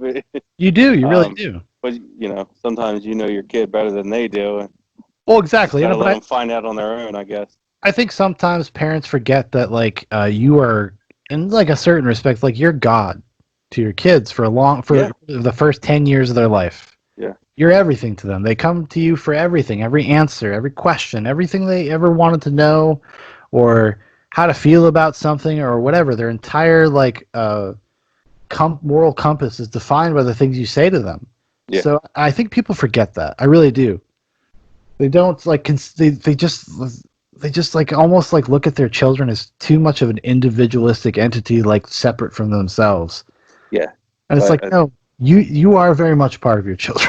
Like, I think 5 or 6 years, like the I guess the 25 to 28-year-olds, 23, they're more along those lines of like they're still living their life, and now they have a kid, and oh, for sure, their for kids sure, living their life with yeah. them. Like I guess, and even younger, you know what I mean? A Well, lot of kids, I mean, you had kids pretty young, right? 20. Yeah, I was 20. We were 20. Yeah. We had gotten married, and then 3 months later, found out that she was pregnant. So yeah, we lived in Salisbury at the time when we found out. We just didn't really have any family down there or anything, so we moved back up, and it was definitely a check. You know what I mean? Oh, for sure, for sure. So with our son, like I said, he has special needs, so it was like a extra. whole Yeah. it was a whole another part of life that, like, you know, like I was lucky that my mom, I grew up obviously around my mom, but she worked at Delray, which is a place for kids with cerebral palsy, you know, kids and adults. Yeah. So I grew up around that. So I was kind of more prepared for it than most parents would be, I I hear guess you. you want to say. Yeah. Just with the normalization of it, I guess you want to I say. got you. Yeah, you were a little bit, well, as comfortable as you could be, I suppose. Yeah, right? yeah. I mean, you're kids, you know what I mean? But you know, it's very, the medical system's very cold about it, you know, because we had no clue. We had no testing or anything. So he has Down syndrome, among other medical issues, but that is his main diagnosis. And we had no clue. You know, we had got all the tests, come back false, you know, Yeah. negative, whatever. So they take him away because it was a C-section. And then they bring him back an hour later. And they're like, well, he has Down syndrome, and this is how we know this and this and this. And they, you know, we hold him for about 15 minutes, and they come back and they say, you know, here's the social worker if you want to think about adoption. And Yeah. I'm like, you know, That's it's so intense. cold. Yeah. It's so cold. You know what I mean? You're like, Yeah. that never crossed our minds, obviously, but I'm sure for other parents that aren't ready for that, and you know, it has to be an option because you don't ever want to see anything happen to a child that Of didn't, course. you Of know course what I not. mean? Yeah. But we didn't see him for like the first eight hours, I think. You know what I mean? We Yeah. saw him for maybe an hour within the first 8 hours of him, and we weren't really explained anything, or you know, Yeah. just they had a Downs and this and that, and then Which is turns out he had other things. a heavy thing to leave people with, Yeah, it is, and especially that's young basically, kids. yeah. Yeah. You know, we're both 20 years old. I'm, you know, lucky enough to have family there. Her mom was there, my mom, you know, but it's just, you know, for us to deal with it as individuals, it was, you know, Of it's like course. you don't Yeah. have, you have no concept of Even that. what It's that just, means. Yeah. yeah, You don't exactly. know what the future is for that. You Of know, course. you're having a happy, healthy baby, and then all of a sudden, you know, it's just like a flood of emotions. And you know, of course, me and Scarlett were always cool with it. We've always been like on the same page about mostly everything. Hmm. Now that we're getting older, we're getting on each other's nerves a little bit more, but it happens. Um, I got to start throwing the razzle dazzle around. I think I can't. I keep the expectations low, and that way, you know how it There you works go. out. Oh yeah. But yeah, so it turned out he had other medical issues, and they had to send him to Hopkins Main Hospital while she had to stay at Bayview, and it was just like this huge thing. So we really grew a lot in a month. You know what I mean? I guess you Yeah. could say. And past that, but you know, he didn't come home until he was 5 or 6 months Wow. old. So you know, Yeah. making trips back and forth. It really made us grow as a couple. Like we got married short time after we started dating, you know, maybe 6, 8 months. So she actually asked me to marry her, and I couldn't say no to that. So that's definitely like, that's something like, I'm like, yeah, okay, cool, let's do that. So we ended up, you know, but it was quick, and we've been together for what, 12, 13 years now. So Wow. That's awesome. with 3 kids, I keep telling her I want 5, and she just looks at me like she wants to chop my head off. She thinks I'm kidding, though. Like she thinks I'm kidding. Dude, if I had the means, 5 kids would be it, 5 kids. And Yeah. yeah, well, I'm at work all day. I don't have to deal with it. I get to just come home and I take them to ball games Right, and I we go play see with them. sports Yeah, games. Yeah. exactly. Yeah. I get to play with them and feed them dinner, and then we can put them to bed. Most of the time, they're going to want you to do it. So yeah, Good no, I mean, stuff. I'm very cool like that. Like I would love 5 kids, but I know like it would shorten her lifespan drastically, so I couldn't do that. So, Yeah. Three's not a bad number. Three's no, not a 3 bad is a good number. number. So if you think about it, though, it kind of sucks because of roller coasters and, you know, airplane tickets, and you know, it's kind of, we got to have one more to even it out. You You got to got to have be that able two, to, four, yeah. six. And also got to be able to get that group on, you know? Yeah, Sometimes you need a certain amount of people, you know? there you go. See, and you got it. See, you've got the plan already, man. Like, we got to collaborate on this. Yeah, that's like my buddy that lives in Delaware. He's always like, yeah, I gotta have enough so I can have a baseball team. That's what he says. I'm like, you're sick, buddy. You're sick. We were actually in South Carolina not too long ago, probably maybe a couple years now. But my brother has 2 kids down there, and I had my 3, and we were walking out of an Outback steakhouse, and he's like, "What are you starting a team over?" Look, they're not all mine, man. They're not all mine. But I don't know how we'd handle 5 kids, honestly. Thinking back to that night, now that I'm thinking about it, I'm like, well, my you know, brother it's wasn't much help, but he was there. I gotta like because growing up for a long period or like a 15-year period, my parents, not necessarily themselves, but I grew up in a really Catholic community. Like I am the oldest of 5 kids, Right. but like my aunt has like 12 kids. I know people that have Jesus. like my best friend is the oldest of 11.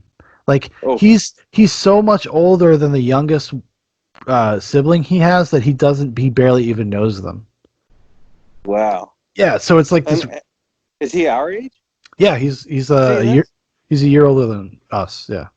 Well, that's something you don't see that often in our age group. You know what I mean? Someone that has No, that many yeah, brothers and sisters. yeah. But you're in the South also. Well, no, we weren't. I wasn't in the Oh, South at the okay. time. In the Okay. South, the South is pretty like, especially when it comes, to, especially sexually. The South is very liberal.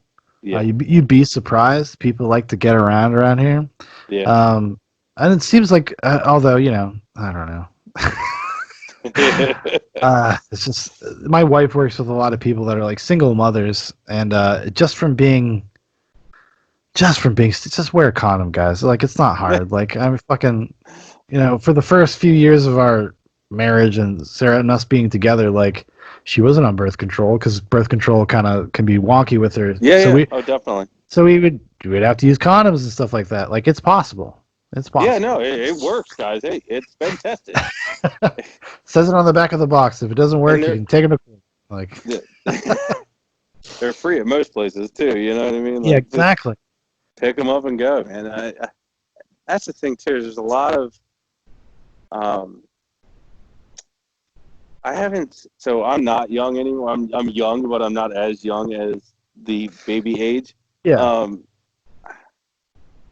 I just see a lot of people. Like I guess I don't see as many people having babies. I see people our age having babies, Yes. but I'm not seeing people 24, 25, 26 having babies, and I guess having babies so young.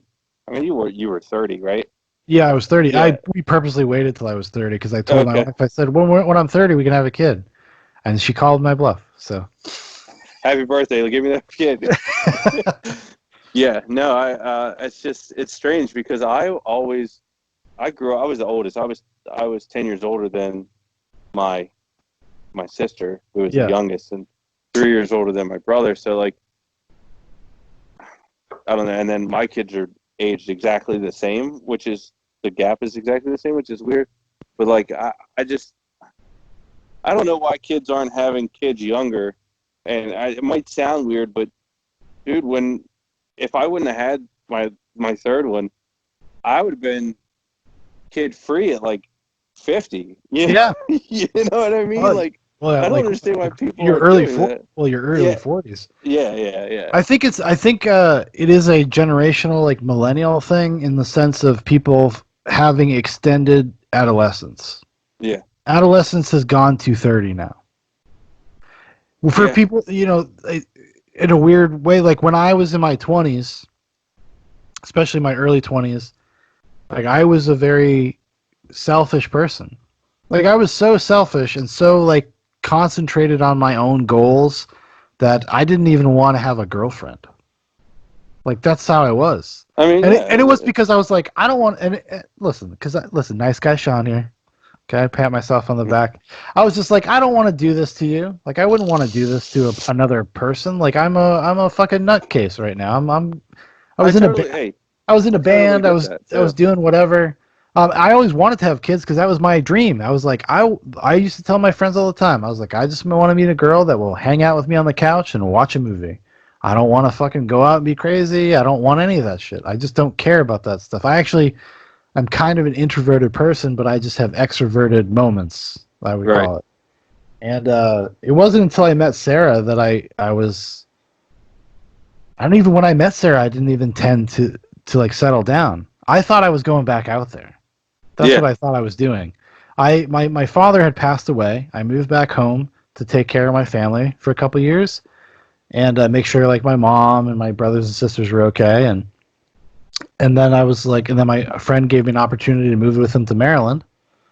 And I thought I was gonna go be sowing my wild oats again. You know, like I thought I was gonna Yeah. be Yeah. go Yeah. be party guy. 2 months, like or 4 or 5 months into living there, I ended up meeting Sarah, and then we were literally kind of inseparable. Yeah. Like she moved down to South Carolina with me a few months after we actually started dating. Wow. So yeah. Yeah. Yeah. I didn't. Yeah. I didn't know the full story there. So that's. I mean, that's cool though, because like you said, when you're being all wild and crazy, you don't want to. You don't want to do that to someone. Well, I didn't want to And do that. I and you didn't want. definitely don't want to meet the person that you think you could be with while you're in the middle of that stage either. Of course, but I also didn't want to like. I had so many friends and knew so many people that had miserable relationships because they weren't ready to be in one. That were getting girls pregnant or were girls that got pregnant. And that's a scary thing, and that's an intense thing. That's a paradigm shift. Like my best friend, the guy that I was talking about from Delaware, the reason we stopped being in a band and we actually moved our separate ways in terms of where we lived. I was living with him at the time. I always told him, I was like, hey man, if you ever have a kid, that's your get out of jail free card. I won't hate you for like ruining my life. Yeah. Yeah. Yeah. Leaving me hanging. Yeah, so I won't hate you for that, and that's what happened. And he stepped up in a way that was kind of inspiring to me. I still look up to him to this day. Like he was 23, 24, found out he was having a kid. I mean, we were wild. We were wild. We were like a touring band wild. Like that's what we were doing in our early 20s. Just And groupies and all well, this, the whole nine, huh? he stopped on a dime and was like, Really? I'm gonna be a dad. And then he put himself in school. Now they have a beautiful house in Delaware and they're doing good. Oops, sorry. He put himself. I missed the last part of that. Oh, Sorry. then he went back to school and like Oh, okay. got his life straight, like completely changed on a dime. And Yeah, that's great. I was so impressed with that because he understood the principle of what it means to like bring a kid into the world. Like I always respected that. Not a lot of people do. A lot of people think that they need to live their own lives still. That was how all of our friends were. Like they weren't willing to give up going to bars and hanging out. Yeah, And, yeah, you know? yeah. And I kind of like. Well, I got married at 20, so I wasn't old enough to like go to bars. Yeah. Not to say that I didn't a few times. Of course not. Yeah. But it was crazy because having our son in a hospital for 6 months, it was tough. We had to go there every day. We didn't have to, but that's something that you have a kid now, and they need you. So we were doing that, but like it was at that time where 21, 22 years old, you're starting to go to bars and starting to party. So that hit kind of late for me. Once he was older, and yeah, so 23, 24, I started getting real wild. And oh, that's gonna come. It's gonna come for you regardless. You gotta it's almost a rite of passage. Get it out of your system thing. Exactly. Yeah. So I started hanging out with a high school friend, and that pretty much ended what our friendship, honestly. Yeah. We were just doing way too much, and I was like, "Look, we can't do this." You know what I mean? And he was single and just wanted to keep on going. So it's like, hey, man, it was good hanging out with you. But thanks for that good time in that part of my life. But I'm good with it now. So, so everybody, you got to deal with it your own way. But that's really cool that he was able to, do that. I mean, he had his fun, and I guess he realized that. And listen, nobody was more shocked than me. I mean, it was like literally a 12-hour shift. Suddenly, he was a different person, and I was like, "That's awesome." It is cool. It's definitely an achievement to be able to, just like for lack of cold turkey, just stop your lifestyle. just you change know, your life, just to create completely. another one. Yeah. Yeah. I mean, that's cool that he had it in him because a lot of people were just like, yeah, Well, I'm gonna yeah. party, and nothing they can do about it. I got 9 months to get it out of my system. You know what I mean? That was always my fear, like just from being, I don't know what you call it. Uh, I don't know it's like a loose, being just up for anything. Oh yeah, Always was worried about that. That was always in the back of my mind. So, yeah. well, waiting till I was 30, like to your earlier point, like I'm like I think about it, I'm like, fuck, I'm gonna this. That's why I've gone on a diet. Like I'm starting to work out again. I'm like I gotta be like able to hang out with my kid. Yeah, I gotta be able to be there for him and like be able to like be physical and yeah. No, you I know. completely understand that because I thought we were done after Camden, our girl, and you know, here it is, 9 years later, and we were like, yeah, let's have another. Let's do this one more time before we're 30. Let's, Yeah. we'll have one more and it'll be awesome. And it is awesome. But I'm like, dude, just coming home from work and running around the backyard. I'm like, oh, I'm so done. Like, I miss just playing tug of war with the dog and standing in one spot. No, I actually have to chase something around the yard. Yeah. Yeah. Oh man, that he's just a ball of energy right now. We're starting to look into building things for him, like climbing stuff, and Yeah. you know what I mean. Just because I'm not going to pay $1,700 for a playset that he's only going to use for a year. You know what I mean? And then Yes. Yeah. I see people trying to sell these things online, and I'm like, you think I'm going to be able to take that thing apart, ship it to my house, and then put it back together? No, No. no. I'm No. not paying $700 for that either. Yeah, You know what I mean? That's insane. we were lucky on his second birthday. Like all the collective families like pooled their money together to like Yeah, buy a swing set with yeah, yeah, like a little fort thing in it. And that's the thing with kids though. Like, you buy all that stuff and they're still he's running around with like this piece of plastic pretending it's a sword. right. He'd rather do that than You guys are using it as an art board now. yeah. You know, Yeah. like and I'm sure that he'll play on it every now and again, but for the most part, it's Yeah. For the most part it you just guys. sits I there. mean, how you're in South Carolina, Yeah. so how are your winters down there? Like, are you getting like Uh 40 degrees? no, I mean in South Carolina, like it'll get down to like in the 20s at some point, Okay, but so it's at night it will. Like I mean, yeah, I would say the average day would be in the winter time. If we're talking like January, February, or mostly January, it's about like a month. yeah, Like we yeah. get every season has a month of like intense version of that season. So Okay, for us in the summer, it's like mid-July to mid-August, which is the okay, most awful hot time. And then for our winters, it's like December to the end of January, like mid-December to the end of January. It'll be like 40, 35, 40 degrees. Although every once in a blue moon, you get like massive ice storms and everything around here shuts down. People don't know how to drive in the most mildest of inclement weather. yeah. Well, that's where your Maryland experience comes in. Your Massachusetts experience, Oh really, yeah, yeah. because I I'm grew sure up. it got cold there. Oh, I grew up. I mean, I lived in Massachusetts till I was like almost 19. So, yeah, I couldn't do that. That's too cold. dude, That's it too gets cold. colder. It's not that much different than Maryland. I can assure Yeah, you but that. Maryland, I don't think it hit 0 degrees one time in the winter this Okay, winter, and fair that happens every year. You know what I mean? Like it is like 0 degrees at night most of the time. Yeah, In the winter time here, I think it was like 10, 12 degrees, which when you're that low, that makes a difference. yeah. Um, so it's getting kind of worrisome, honestly, because we didn't really have a winter. It rained. It rained all winter, Hmm. which was super weird. Um, I'm just worried in August it's going to be 137 degrees, and my shoes are going to melt to the damn ground. I'm telling you, man, it's getting out on the highway and stuff like that. When you're on that like 95, on the side of 95, those shoulders heat up like a freaking cast iron pan. Oh, I I don't imagine know, so. dude. Yeah. I'm just standing there, and I'm like, my feet are super hot. And like you're looking at the ground, and it's just steaming. I'm like, no way. You know what I mean? Like I'm gonna sit in my truck. You let me know when you're ready for me. Because by the time we get out there, the police are all there doing their thing, and like, you Yeah. just let me know when you're ready for me, so I can start moving around. So I did landscaping for a long time, and it got hot, but not like it like gets hot. Because owning a company, you got to look out for fuel costs, and they don't want us idling the trucks, and we have to Yeah. like find a shady spot or go sit in a store or something. Which I get, they don't want Of course. Yeah. everybody. We're advertising. It says it on the truck.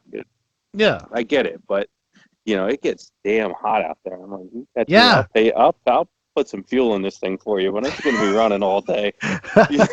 I remember my actual, even we've come to visit Sarah's family during the summertime, and I'll take the southern summer, man. Like you guys got, So here. you're okay. Yeah. You guys just got a muggy uh, summer. There you go. Turn it side. There we go. So, yeah, it gets muggy. Like Yes. down there, it gets muggy. A It, lot of it times it's dry though, right? Yes, it's a dry heat for the most part, okay? Unless you have a rainy season, there might be some anomaly. Just like in the wintertime, we might get anomalies for like a week or two. Yeah. But most of the time, it's pretty dry. And I can deal with a dry heat. I cannot deal with the moisture. The moisture kills me. That's the one part. Like when it's hard to breathe Yes, at a yeah. certain point. Especially when you're Like we outside were trying to saying. smoke cigarettes. I mean, come on. That's why I go for the menthols. It kind of Yeah, cools clear it me out. off. Yeah. Yeah. Open those capillaries in your lungs. Hey, give me 1 second. Mhm.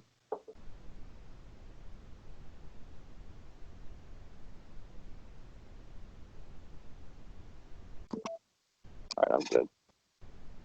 Hello. Technical difficulties. No, I'm good. Yeah, I mean it's just it's been just a weird, and I think that I don't know if I'm not a big conspiracy guy. Well, I don't know. Ask my wife; she's the one that can tell you the truth. But like the whole global warming thing, and um, I just there's no way not to see some kind of change in the world. Of course. People say, "Well, it happens. You have the ice ages and this and that." I'm like, yeah, but it's kind of our fault this time. Like, if you think about it, it's kind of our fault. Well, I think there's obviously because I think there's just an undeniable cause and effect of when you do something, an effect happens. So Yeah. if we're doing things that are unnatural to an area, like of course it's going to have an effect on that area. Now, does that mean that I think it is as severe as some of the most like cynical doomsdayers would say? I don't know, honestly, because how can the predictions change so drastically every 5 years? I mean, they've kicked Yeah. this. I mean, when my brother and sister were in high school, they were watching that documentary, An Inconvenient Truth, which won a Nobel Prize, and that said Florida would be underwater in the year 2018. I remember that, and Yeah. that was, So clearly, there's something wrong with their science. and there was like kind of a panic around that too. Yes, You know what I mean? yeah, it Like, caused a big stir. I'll take it. I just had to get a charger. Sure. These damn iPhones, batteries, man. Well, when you're using video, so it's Oh, probably I don't sucks that battery. It's all right. Yeah. So they had the Florida thing, and they had California. Yeah, they had all sorts of Was crazy going to be shit. taking a swim. Uh, Earthquake's gonna take California, gonna separate LA into a prison planet. No, I'm just Hey joking. man, what was that movie with The Rock? That's gonna happen, dude. San Andreas. That's it San right there. Andreas, yeah. The title of the movie says it all, bro. You know, if it happens on The Simpsons, though, gotta believe it. Well, that's true. It's been pretty accurate. Yeah, that's kind of weird. They predicted what I mean. Everybody says, "Oh, they predicted Trump." Yeah, well, so the newest thing is Tom Hanks and the COVID. I don't. That's just. I don't know if you've seen it, but Tom Hanks at the end was like, "If you see me in public, stay away from me." That's kind of a stretch to me, but they've been so good so far so good. So I don't know. Well, yeah, he did have COVID. Yeah, he did, He did, and you and had to stay away from him if you saw him. and So apparently they, as like some sort of weird marketing thing, they announced like, oh, we're using Tom Hanks's blood to find a cure. no, It's God, like, I was like, why do you guys got to make it weird? Like that yeah, just that is yeah. just makes it weird for me. I like celebrity worship is already out of control. Like I don't need to be thanking my Yeah, Lord and Savior Tom Hanks for the COVID cure. I don't even know who Tom Hanks is anymore. I've seen so many movies with him where he's not. I just don't know who he is anymore. He's He's a America's nicest guy. You know? he's just a hero in everything he does, and he's playing these roles of other people, which is hilarious to me. Like he's the captain, the pilot, it's Actually, yeah, he's kind of covered all those bases, right? yeah, he's the American hero, man. Next, he's gonna play the My Pillow guy in a movie, and, and Well, then he's gonna retire. because That'll be the that'll be his swan song. Fucking because Tom Hanks represents the everyman, like he yeah, does. So when they slot him into those roles, like you just kind of buy it. You're just like, yeah, of course, Tom yeah, Hanks. yeah. Of course Hey, he would need a mermaid. Of course. can I ask you a quick question? Yeah. Who the fuck is the My Pillow guy? Pardon my language. Like, no, seriously. Like, he started out making pillows with a cross around his neck, and now he is like a political guru. I know. I don't understand. He That's wrote a book. He's got a book. His Oh, credentials just they keep all have growing. books. They all have books. All these guys that have these Christian companies all have autobiographies. Yeah. They all They do. have- We have what's the store called? Hobby Lobby. We have Hobby Lobby Okay, in yeah, South yeah. Carolina, and you go into South Carolina Hobby Lobby. There's always a giant display with like autobiographies, like of the founder. And I think the My Pillow guy is kind of the same thing. And then Trump just like bringing him on stage and like making him a martyr. Like, and then he gets on national media, and then suddenly we care about his opinion on the epidemic. You're like, Somebody does. I'm like, why do I care? Like, this is how I feel about most like celebrities that have anything to say about any type of policy, presidential elections, pandemic, whatever. I'm like, why is your opinion more important than mine? Because you're a fucking rich person? I don't give a shit. Like, you don't know He anything. started a company somewhere like that makes. Well, exactly. It doesn't make you an decent amount of money. expert. It doesn't Right. make you an expert in anything. It doesn't. Like, it just doesn't. You're an expert at what you do. If you want to talk to me about how to make money making pillows, I'm Yeah. all in. I'm all in. I'll listen to you. Yeah. But I don't want to hear your opinion on everything. It's just weird how many people get pulled into that. You know what I mean? Like, especially him. Like, uh, next it's going to be the Flex Seal guy talking about democracy now and shit. Like, I don't. Old Phil over there tying boats together. Yeah. It's just weird to me how influential. Like brands become? Yeah, like Yeah. I don't want to say that they're nobodies, but in politics or they're nobodies, and like it goes the Gretchen girl. I don't know her, but like I don't mind her. She stands for the world, and she wants to make everything better, and Yeah. that's great. But I never even saw if she really did talk on the pandemic and like what she said, but like I didn't care enough to watch because she's about global healing, and I get that the pandemic and what we're doing now is like we have to come together as one to protect everyone. Oh, you talking Greta Thunberg? Yeah. Yeah. So Gretchen, Well, yeah. Well, Greta Thunberg is a weird thing because she's a celebrity. Like, she's not an expert. She's 16 years old. Like, I understand there are 16-year-olds that are savants, that are very smart. Yeah. That, like, you can learn a lot from kids if you listen to kids. There's a binary way they look at the world that can make things very clear for you. Yeah. That does not mean I'm going to take her word for the pandemic or whatever, because she has this weird like she's obviously reading scripts, and she's like talking about like basically eugenics. She's basically like, we got to kill people. We got to stop having kids. This is global warming. Like, this is the way it goes. And you're like, I don't know if I need to hear this from you. Yeah, that's the thing. Is like, they I guess they take a poll just like they do with anyone on TV, and they say, "Oh, look, people are listening to this. People Yes, like this. There's a exactly. lot of 100%. controversy.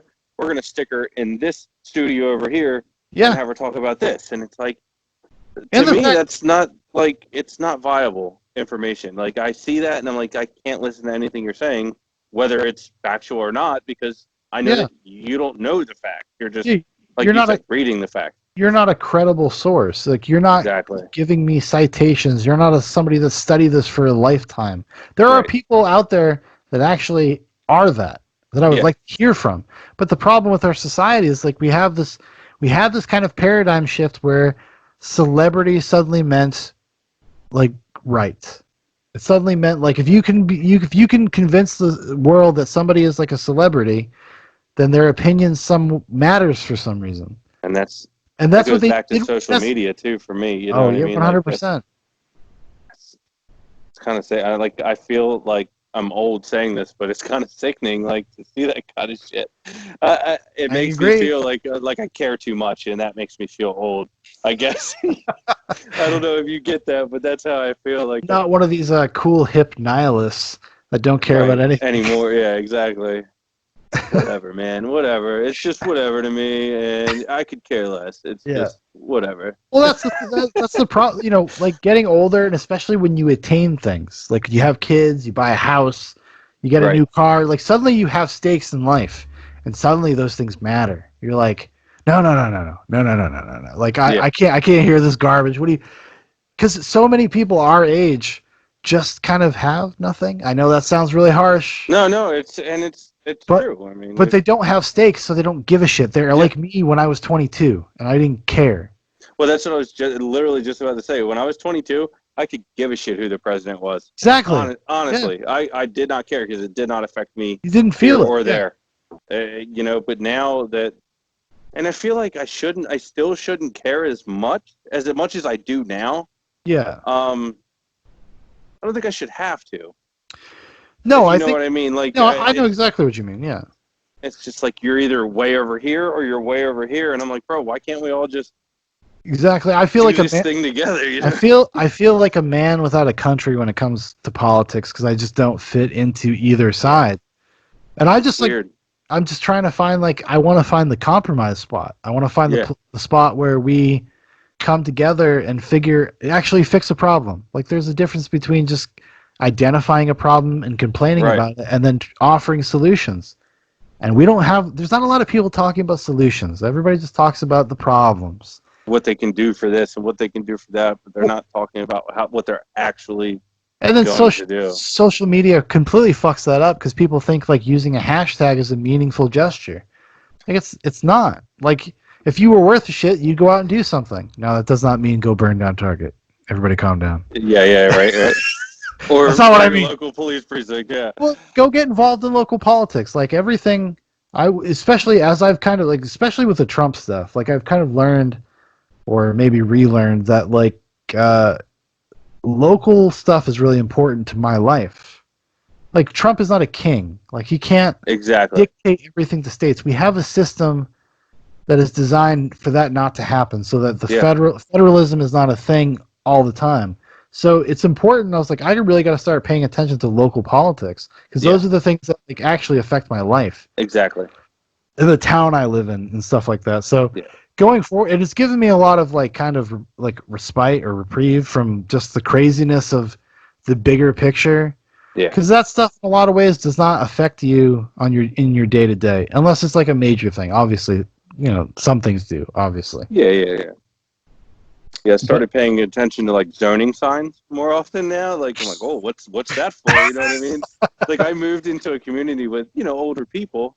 I say older, I say 50, 60 years old, retirement age. Actually, nice. And, yeah, it is nice. And, I was walking around the neighborhood and the guy's like, oh, we're having a meeting about the local waterways and this, that, you should come, and I'm like, that's something I never would have gave a shit about, honestly. You know what I mean?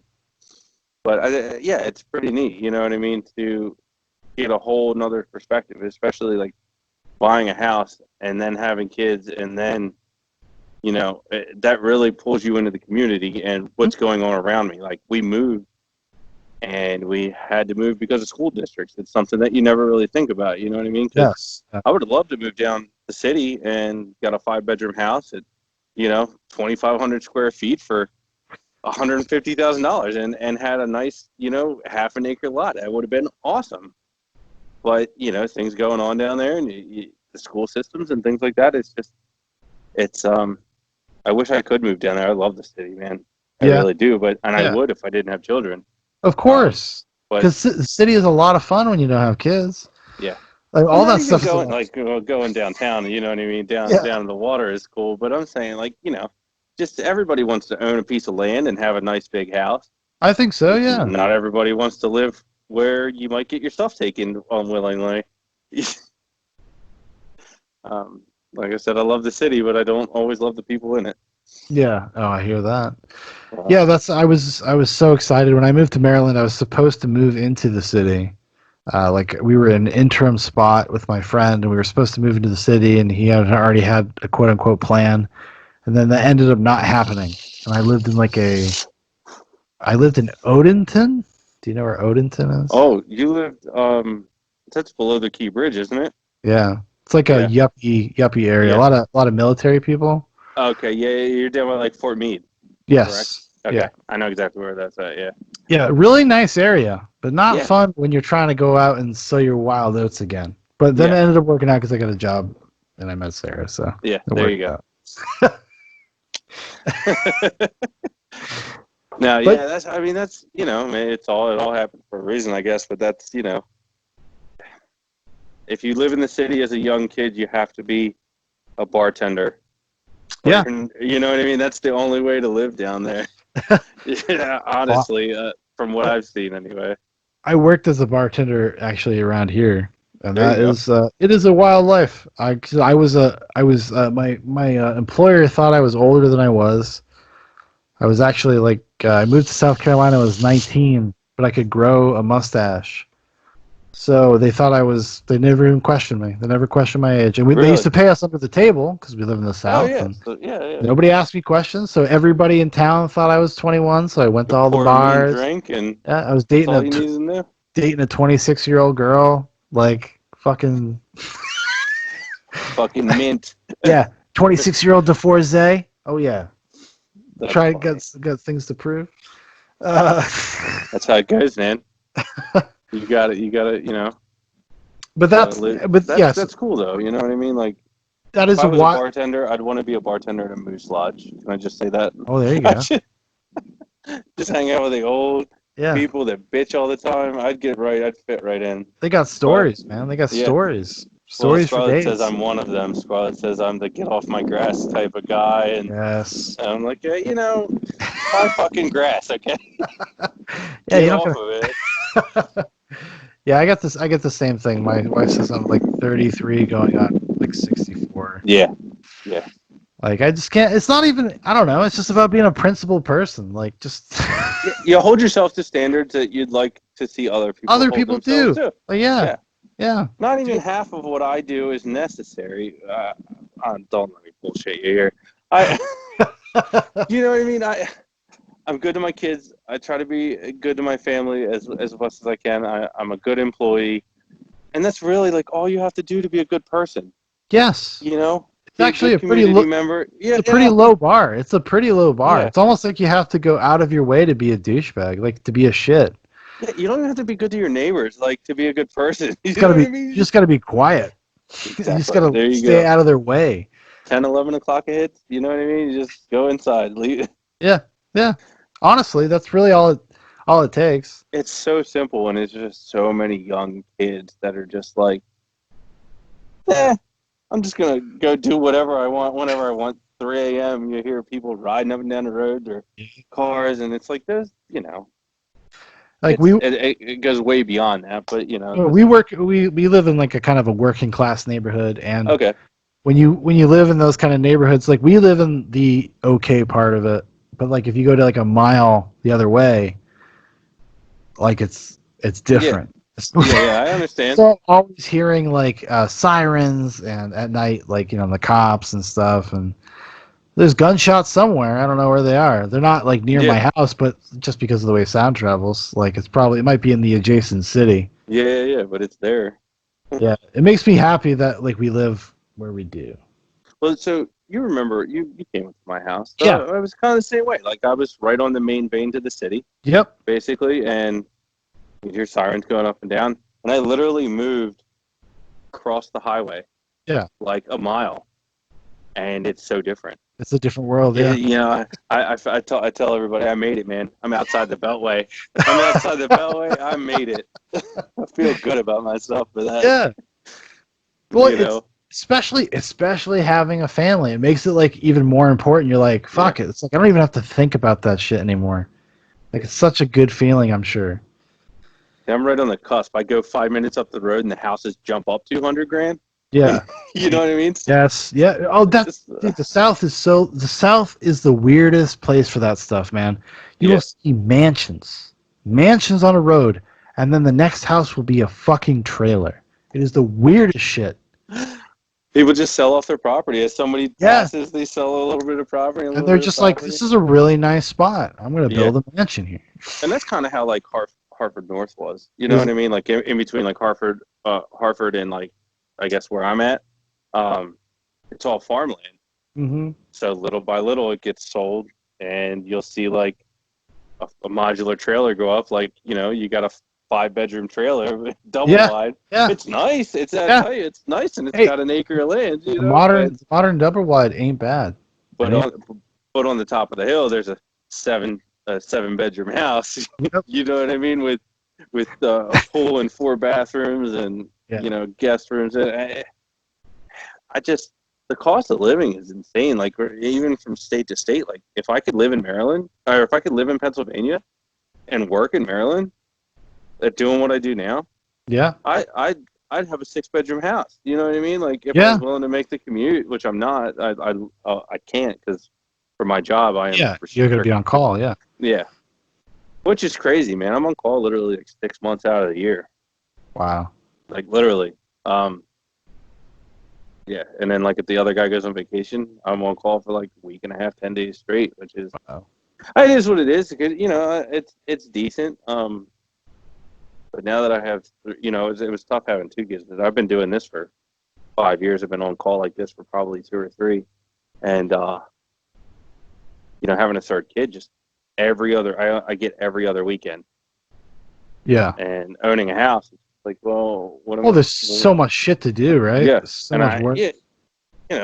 We all make money, but I don't make enough money to pay somebody to do everything around here. You know what I mean? You got to do it yourself.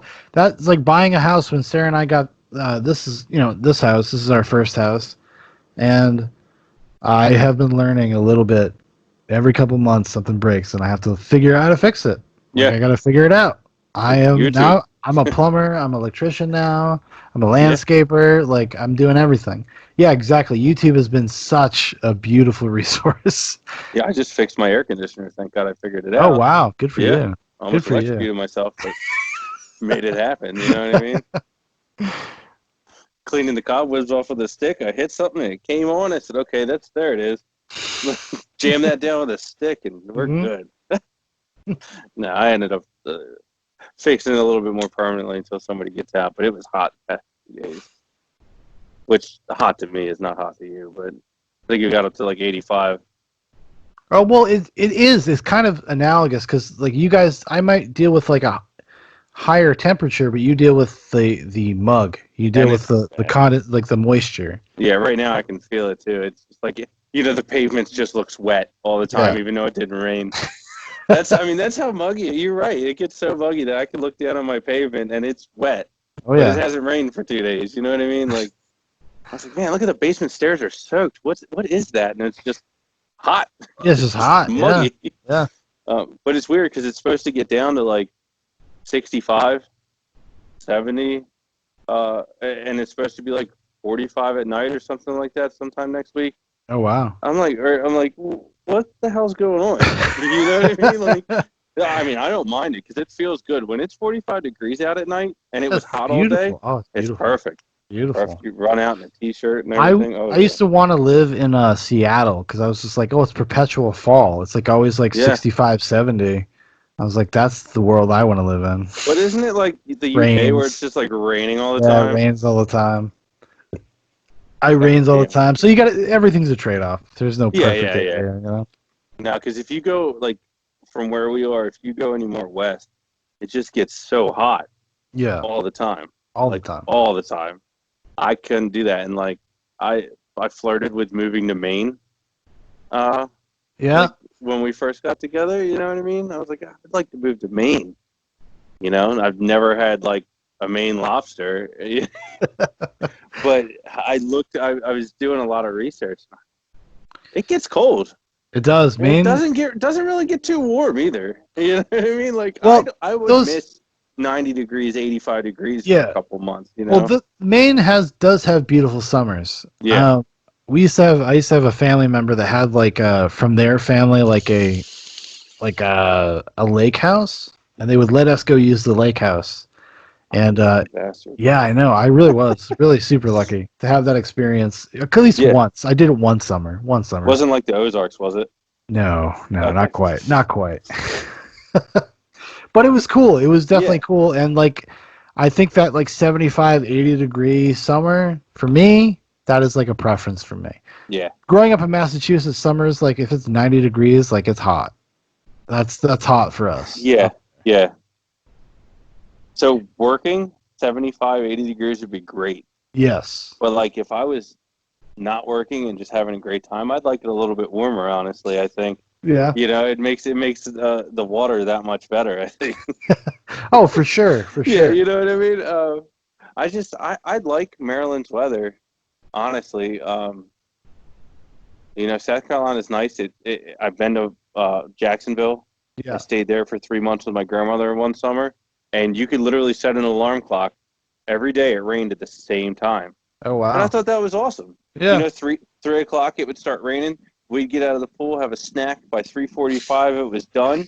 Yeah. We'd go outside, the roofs were steaming, the street was steaming, and we'd be back in the pool, man. You know what I Yeah. mean? It was a great, you know, for a 15-year-old, that was a great summer. Yeah, for sure. And it Yeah. was muggy, but, you know, my like I said, my grandmother, she actually had to move down there because she has all kinds of joint problems and stuff, so she like moved down there. But, yeah, so it's just, like you said, it's a trade-off anywhere you go because it was just too hot down there. Like, to Yeah. do anything but swim, it just sucked. You know, It really honestly. no, it does. It does for sure. To, you know, unless you're there having fun, how the hell do you live there?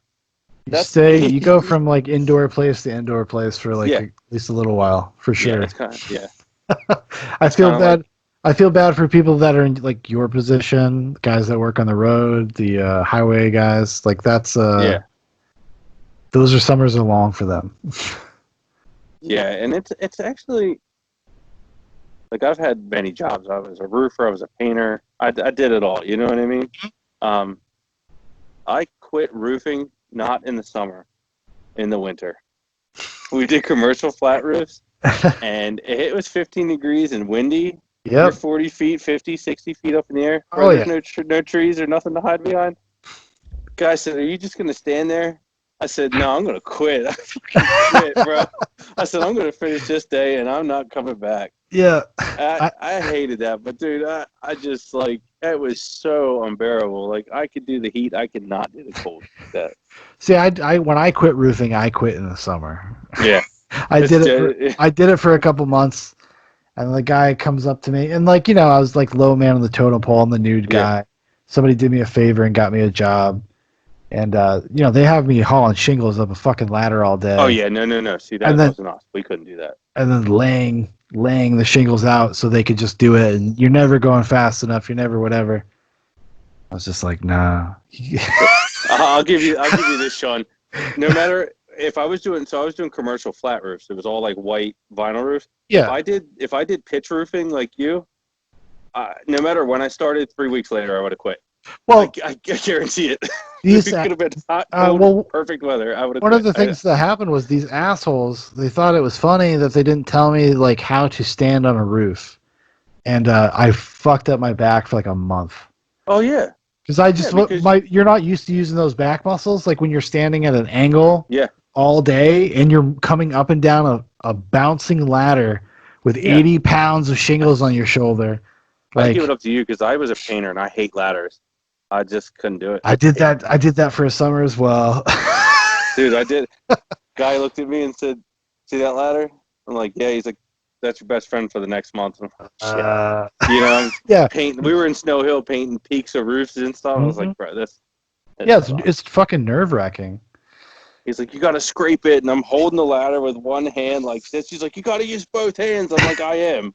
I'm holding on with this hand and I'm scraping with this hand. I'll paint the shit. You know what I mean?" But Yeah. I was like, "No way." But Yeah. yeah, so it seems like you've done quite a few jobs too. So Oh yeah, I've yeah, done a little bit of everything. A jack of all trades, masters of none. yeah. So far. That's a great Uh, title to have, honestly. I love it. yeah, I've done everything from construction to working in restaurants to bartending to roofing, painting. I Yeah. worked in a warehouse. I actually even worked on a pipeline. Oh, that's Yeah, in the that's Midwest. interesting. Yeah, Yeah, that's yeah, that's that. Yeah, it is very interesting. got a It's very hard travel work. around our hands here. Yeah, Hard no work. shit. Yeah, Yeah, I could. lived in Alaska. I made money as a musician for a while. I've done a I've little got bit a of everything.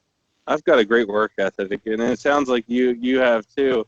It's just I have a great work ethic. I just when it comes to working hard, I'm just not with it for as long as Well, like people like my it's job is dangerous, but it's not hard. I'm gonna be yeah, honest. When yeah, it comes to like tractor trailer accidents, that's a whole nother thing. of But once course. you do it 4, 5, 6 times, and it all comes down to angles and math and kind of just like what can this do with that? It's easy after a little Yeah, while, of but it's course. just you know, um, Well, even but inside jobs like that, you're always going to have hard days. But exactly, when every day is the fucking crucifixion, it's not fun. yeah, Like it gets old yeah. And real roofing is quick. one of those jobs. Yes. I don't know. Like Roofing is roofing is a very particular type of man. Like yeah. I spent time with some of those roofers. Like I was like, I don't know how. Like you guys seem, they're all alcoholics. They all seem miserable. Hey, dude, you lying? You're not lying. We had Same thing government with. contracts, and they were drinking on the way home Oh every yeah, day. I was like, fucking bro, slamming cores as soon as you're in the truck, everybody's in the truck driving home. That's the same way on pipelining. Oh, those dudes. That is the wildest bunch of dudes I've ever known. It was the pipeline guys. Because that's a lifestyle. yeah, oh You yeah, travel around the country. You're a nomad. Everybody's in the middle of a divorce. yeah, Everybody's like because of their because job. of the Yeah. pipelining. They all live in But hotels. you And make good money doing that, from what I mean, from oh, you from what I do. No, understand. You know you what I mean? do. If Because of the lifestyle yeah, strain it puts on you. they compensate you pretty well, Yeah. but it takes a toll on your actual just existence. Like it was Oh one of yeah. those times where I saw that like money is not the key to happiness because these guys make a good chunk of money Yeah. and they're all fucking junkies and alcoholics I and fucking hate their lives. hate their lives and they're crazy. I mean, these are the type of guys that like I mean we're talking guys from the age of like 25 to 55 that will work a 16-hour day and then still go to the bar, close the bar, sleep for 3 hours, and then go back out. Like, How? dude, I can't do every it. day they did it. Every day they did it. It I was couldn't do it. wild. Wild. So they wouldn't even sleep. It was just fucking crazy to me. No, And I think I had like a 2 or 3 year stretch where I could do that, and yeah, when you were not in your now. I'll tell you yeah, that. exactly. When you were in your early 20s. Like, when Yeah. I was in a band, I used to have, I would have to work off and on, and I always would have to take the morning shift wherever I worked. So I'd have to be there at like 5 or 6 in the morning because I had to practice and I had to go gig at night. Right. So Yeah. I had to work the morning shift, and I did that back then, and it was hard. I can't even imagine doing it as like a 50-year-old junkie. I can't even like how do you do that? Like how do you even get out No. of bed? I landscaped with this company, a local small company, for like 2 years, and guy there, Eric, he had worked there for like 12 years, and he was probably 32 at the time. He was my age now. Yeah. I was only 19, 20 then, and he's like, "Yeah, I'll be out of this soon." He's like, "My back's killing me." I literally 10, 12 years later see this guy once a week at this certain property, still hauling mulch, still working. I'm like, bro, that's dedication. But like, if your back was messed up 12 years ago, you're killing yourself for a paycheck. And I know landscaping isn't the greatest money unless you're Unless you own like it. Yeah. have been there for But small companies, they can't afford to pay you a $65,000 a year salary. No. And that's basically what you need to live now. You know what I mean? Yeah. So I'm just like, I see that and I'm like, man, I was lucky to get this job. Charlotte found it for me on Facebook, and she said, you should check it, because I was towing for like 6 months with another company my brother got me into, and it was, no teeth, trucks breaking down all the time, kind of people there. So, I was glad to get this job, and I've come a far way. They got me my CDL, and anything they ask me to do, I'm willing to do it. You know what I Yeah. mean? Yeah, but So, they've seemed like they've invested in you in turn, yeah, right? Like, so yeah. it's not there is some sort of mutual beneficial relationship there. Yeah, I make them look good.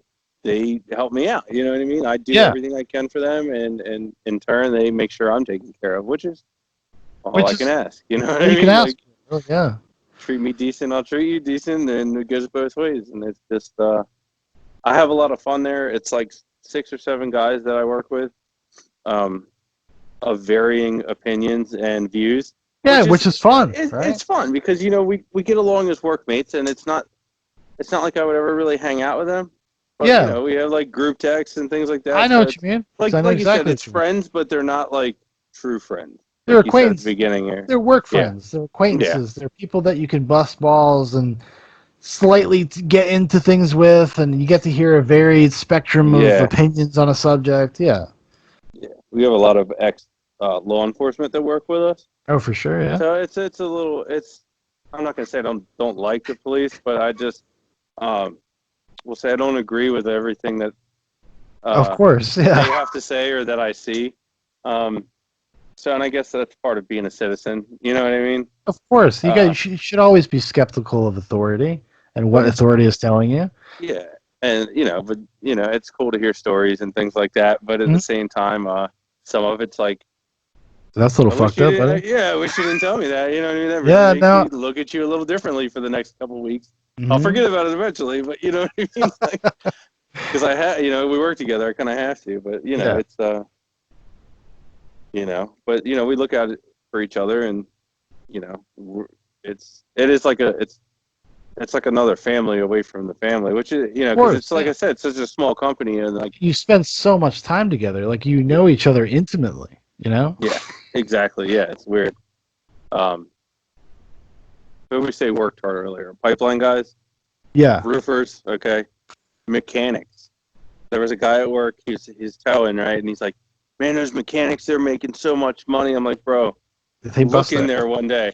They never fucking stop. They go to lunch. They for 45 minutes. They come back. They're working all day." Yeah. I said, "Well, what are we doing? We're sitting in a parking lot at a shutdown Kmart, just bullshitting for 6, 8 hours a day." Yeah. Yeah. You know what I mean? And it happens like that. Sometimes we'll sit for 4, 6, 8 hours. Yeah. And it sucks to do that, but we clean our trucks out. We do it, and that's the thing. Is like they respect us enough that a lot of employees at other companies are like, they don't pay me to do that. They pay us hourly. A lot of my industry is solely commission.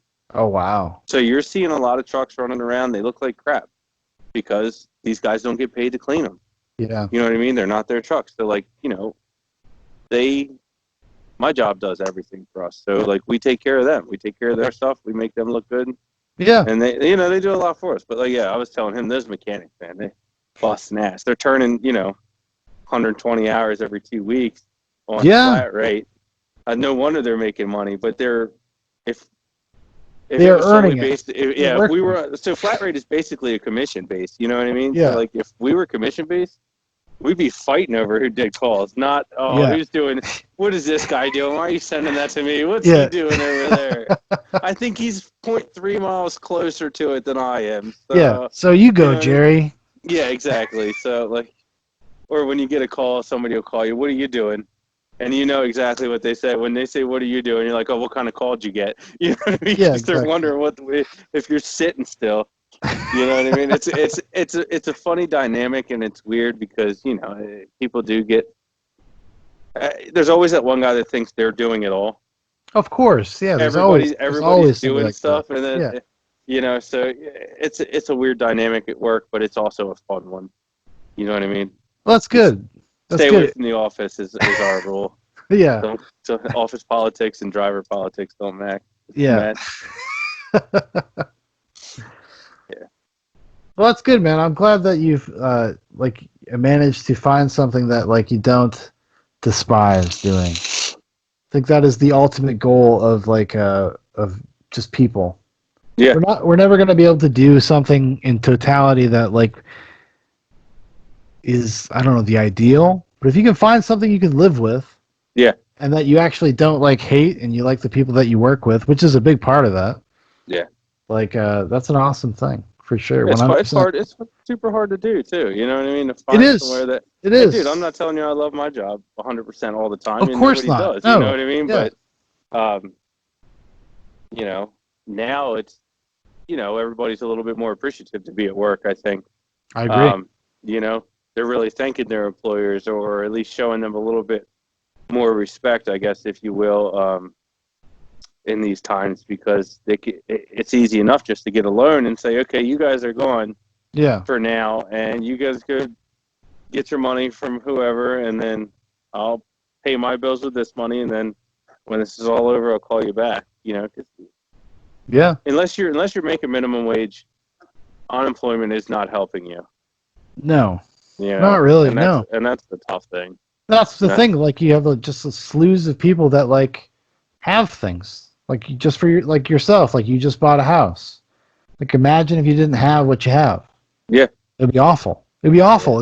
If the timing of that would be awful, and that's what happened to a lot of people. A lot of people. So right? like Sarah and I say the same thing. Like she happens to work at an elder care facility, and she's an essential worker. She got to keep her job, Yeah. Yeah. Very, very fortunate for that, and because that's right now, that is the best you can ask for. Yeah. To just just to have something steady.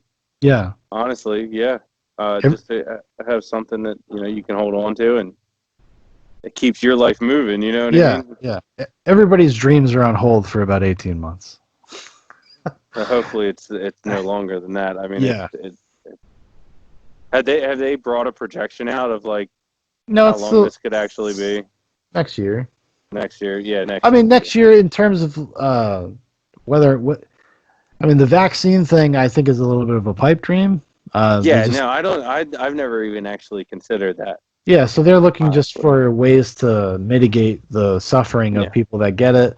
Luckily, it has actually kind of tapered off a little bit in terms of its virability and the way it affects people, and the death rates are not spiking even in lieu of states opening. So those are encouraging things. It's like a fluid thing, so you just kind of got to go with the data. Yeah. Go with what's happening to see to see what's going to happen. That's the problem. Like you just don't know. It could mutate tomorrow and become way more deadly. Who the hell knows? Yeah, that's a scary thing. And I can speculate on how it all came out, but like, who the hell really knows? Yeah. There was like these 6 blocks down the street. There was someone that there was a company that housed the coronavirus and this and that, and they blamed it. Da da da, and it's like, bro, it doesn't matter. It's here now, and we just got. Yeah, you just got to deal with it. You just got to deal That with it. one company is not going to pay all the damages here. No. It's not like we can sue anybody for it. I mean, it was obviously an issue because Lysol kills the human coronavirus, and it always has, apparently. Yeah. You know what I mean? So it's always been a thing. It has just not been a thing that common.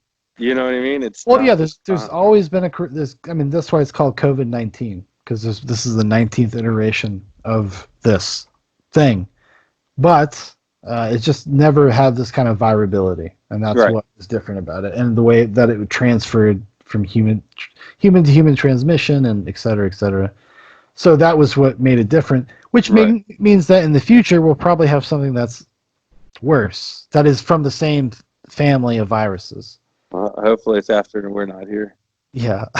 don't let it happen when I'm old. Shit, that's all I'm asking. Yeah, I don't want to go out from the coronavirus. I'd Oh appreciate God, that. no, no. I want to go out just actually when I'm asleep. Let's go the Yeah, class. yeah, Right? yeah. That's classic. Classic. Yeah, yeah. That'd be nice. We'll do that. Yeah. Although if I get killed at work, I get more money. So Well, I there don't. you go. Well, see, you're like one of these old timey farmers. You're like, I got to Dude, get that insurance money for the family. Got to have this tractor following me. yeah, right. Exactly. The fucking hay bale just came right off and landed on me. Um, no, but isn't that fucked up? Like, like if I want my family to be in a better position when I go, I gotta go at work. You know what I Yeah. mean? Like, Hey, and let me tell you what. If you got life insurance, make sure you pay the bill. even my work has a life insurance policy out on me. Yeah. They Yeah. know that it's that dangerous. They're like, hey, look, we're gonna pay you some life insurance. It ain't the greatest, but it's something to Well, add to what I got. I have a just mild life experience with this. When my father passed away, like he passed away very suddenly, and my parents were 2 months behind on their life insurance payment. Oh fuck. Yeah, so they got nothing. It was Oh the wow. difference. It was the difference between $500,000 and $0. It was 2 weeks. So Damn. keep paying those life insurance. Yeah, yeah, You man. got it. That's Pay for it. insane. Oh yeah, because they're gonna Especially if find you have anything they can yeah. If you have a not to. job, that is dangerous in any capacity, it's worth having. Excuse me. Yeah. Um.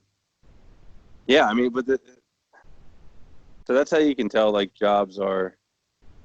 I don't want to say easy, but less, I guess, stressful. We have guys in the industry here, 67, 70 years old, still Yeah. doing what they're doing still doing what I'm doing every day. Yeah. You know what I mean? So like, it's a very viable job as long as you pay attention and you're safe. You know what I mean? Like, Yeah. it's something that I could do for a long time. Like, I couldn't landscape until I was 60. No. I'm not going to be able to be a roofer till I'm 60. You know what I mean? Like I know what you mean. Yeah. Exactly. that's the kind of so like you said earlier, it's just nice to find something that settles in with my lifestyle. That's Yes. why I'd like some time off of call Of eventually, but course. Yeah. we've been trying to get a third guy in there for a long time, but And they that's one of the they don't benefits. want to be on call. It's all the young Well, guys. nobody. They don't Yeah. want to be Nobody on wants to call. do it. That's one of the benefits of working for a smaller company is that when you've worked there for a while, you become more of a priority, and Yeah, they will help you and they will work with you. You know. yeah, and I, if you just stay there, eventually you're going to be into some kind of position where, you you know what I mean? might own the company. Yeah. Yeah, I've been working there in the towing. I've been working there the longest as a tower, besides the guy that is the towing manager now. Yeah. You know what I mean? Like, it's just by default people leave, and Hmm. hey, Danny's been here for umpteen years. Yeah. It's time to get him off the road. He's gonna kill somebody. All right. Hey, Danny, can you give me like 30 seconds? Yeah, yeah, man, take your time. Yeah, I just gotta run and I gotta be very unprofessional, guys. I really have to pee. Hey, me too. Hey, I'll All right, meet you back here. pee break.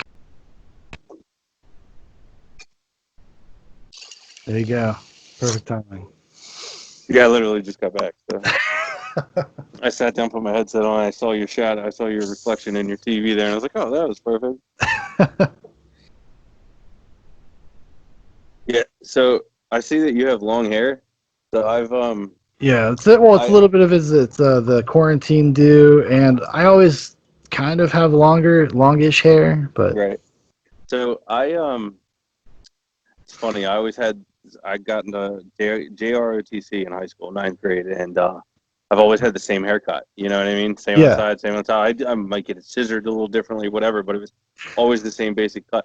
And I just told Scarlett the other day, I've been bitching about needing a haircut for so long. The barbershops opened up, and I rode by like a Great Clips or a Sport Clips or whatever, and the line was like a quarter-mile long. And I was like, hey, Scar, guess what? And she's like, yeah. I'm like, I'm not cutting my hair until we don't have to wear masks anymore. I was like, that's gonna be my goal. Is like, I'm gonna have a ponytail. My dad had a ponytail. I'm gonna have a fucking ponytail. next So thing you know, 18 months from now, there's gonna be a motorcycle in the you don't yard. want me It's to gonna have a get ponytail? crazy. No, she said no. She's like, no, no ponytail. I had a Pigtails? ponytail once. Once I Yeah, had a ponytail. Last I time I like. had long hair, I had ponytail. I don't think I'll ever get it that long, honestly. My dad had like jet black hair, and he had this ponytail thing. It's a You know, huge pain in the ass. It's yeah, not, yeah. you know, hair, like then you have to like start buying like good shampoo. Yeah. It's just a fucking it's a mess because if you have to go out in society and interact with people and like you got frizzy hair, they treat you differently, you know? I wear a hat, so basically, what I'm going to be doing is wearing a hat for the next 18 months. It's There you go. basically, Yeah. but my hair's to the point where I've never had this problem. I put a hat on, and like I got to look underneath of a car, so I tilt my head over, and the hat just slides off. It just slides off, and I'm like, well, that doesn't work well. I guess it's just a long hair problem. Like, you know what I mean? Does my short hair grab the sides of the hat better? I don't know.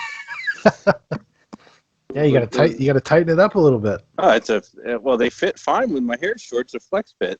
There you go. It's weird. They fit fine with my hair short, but now that it's long and so smooth and silky, you know what I mean? Yeah. Yeah. I actually give a shit about it, so I'm like trying to take care of it. I've upgraded from the pump bottle to Head and Shoulders. Yeah. Hey, You it's nice when that is the thing. Like that's what you can use. Yeah. I'm telling you though, like when you got Dude. back in my old when I was in a band, I had like hair down to my shoulders. Oh yeah, as a band member would. Yeah. And my roommate used to buy expensive shampoo and I would steal it before we'd go play shows cuz it just made me more handsome, you know. Yeah, you gotta have the flowing locks, you know. Yeah. Yeah, my hair has always been thin and flat, so I'm just like, I doubt I'll make it 18 months, but I just don't. I am not going to get my hair cut when there's a quarter-mile line. You're not gonna wait to go. you're not gonna wait to get the. Well, good. you're gonna roll the dice and see if your wife will do it. Will she cut your hair? Yeah. So my thing is like, as we're getting older, Shaun, I see your nice hairline there. I don't have one of those. As you Fair can see, mine's moving back a little bit further on the sides there, and it's I don't want to say I'm self-conscious, but Of course. No, I totally understand. So not that I don't trust her. I mean, I would just buzz it. I used to buzz it like 2-3 years ago. Now I'm like, well, no, it's not happening. It makes me look bald, and I'm like, nah. Gotta hang on to it as long as you can, my friend. Hell yeah, that's why I'm growing it out. It's my last hurrah here. This might be it. This might be the final days, you know? If I cut it, what if it never grows back? You know what I mean? That's usually what happens. Yeah, it's funny, in juxtaposition to myself, like you said, with my beautiful hairline, my brother, Dan, just like my dad, has like a receding hairline, and he got super paranoid about it. So he started using Rogaine. And my brother, Dan, is 5 years younger than me. That stuff actually works. I'm very surprised. It actually works, yeah. I tried it for about 2 weeks, and I was like, fuck it. No, it's like I am who I am. I pulled the Popeye, and I was like, I am who I am. Yeah, I respect that. That. You know what I mean? I was like, that's just too much work for something that might not even work. You know what I mean? Like, yeah, I don't know if it's guaranteed for everybody, for sure. No, I might start using it on my face, though. You know what I mean?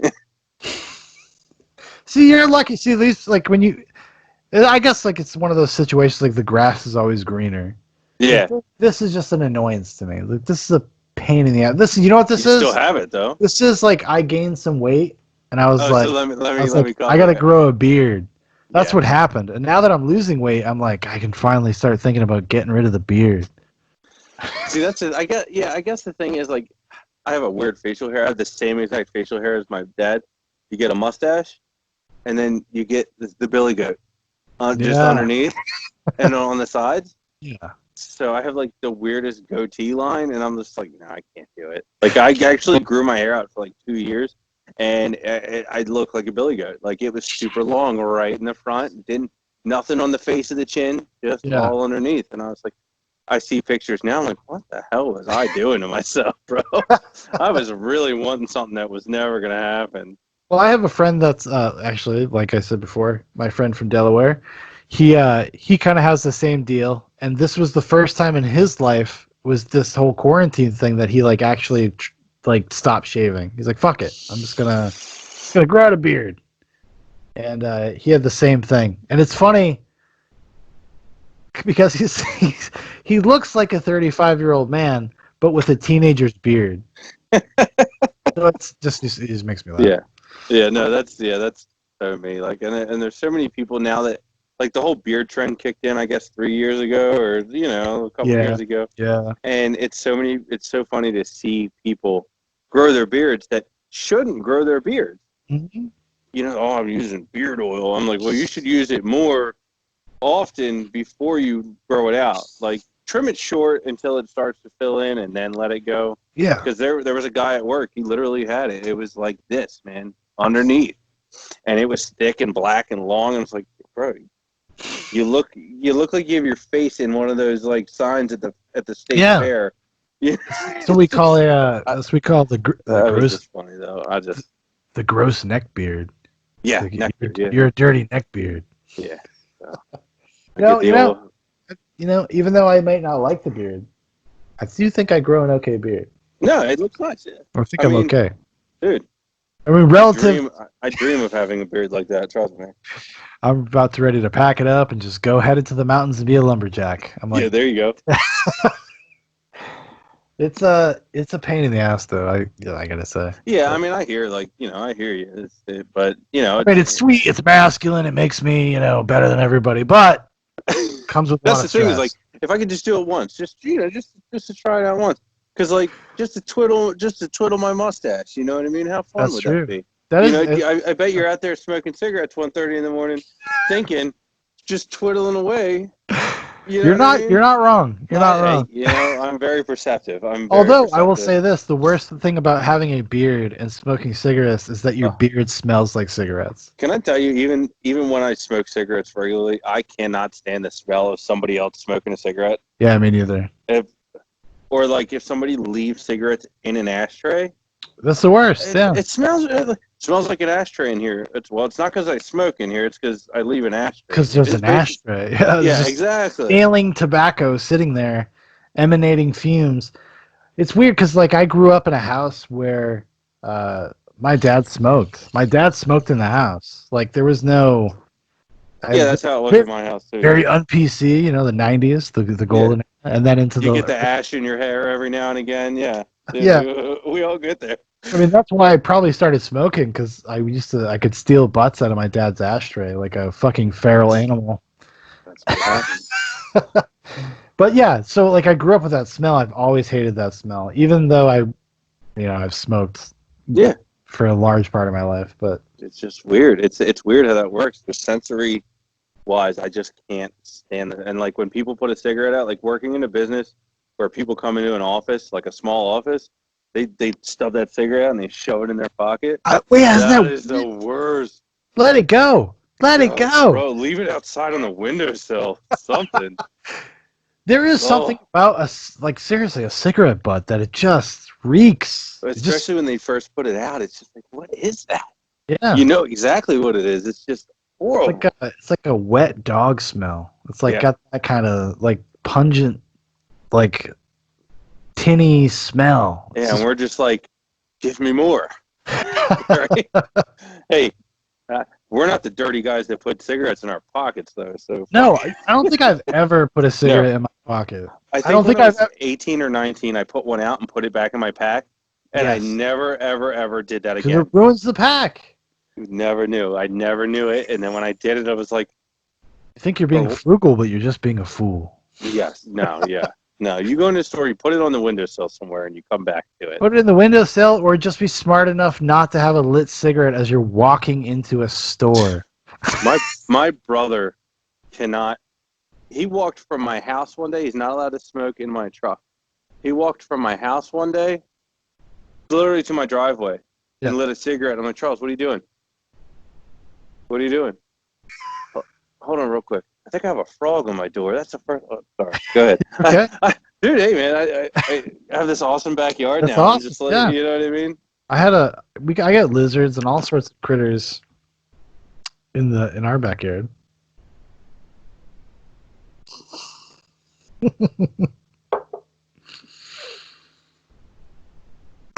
I'm screaming to her. There's a frog on the door.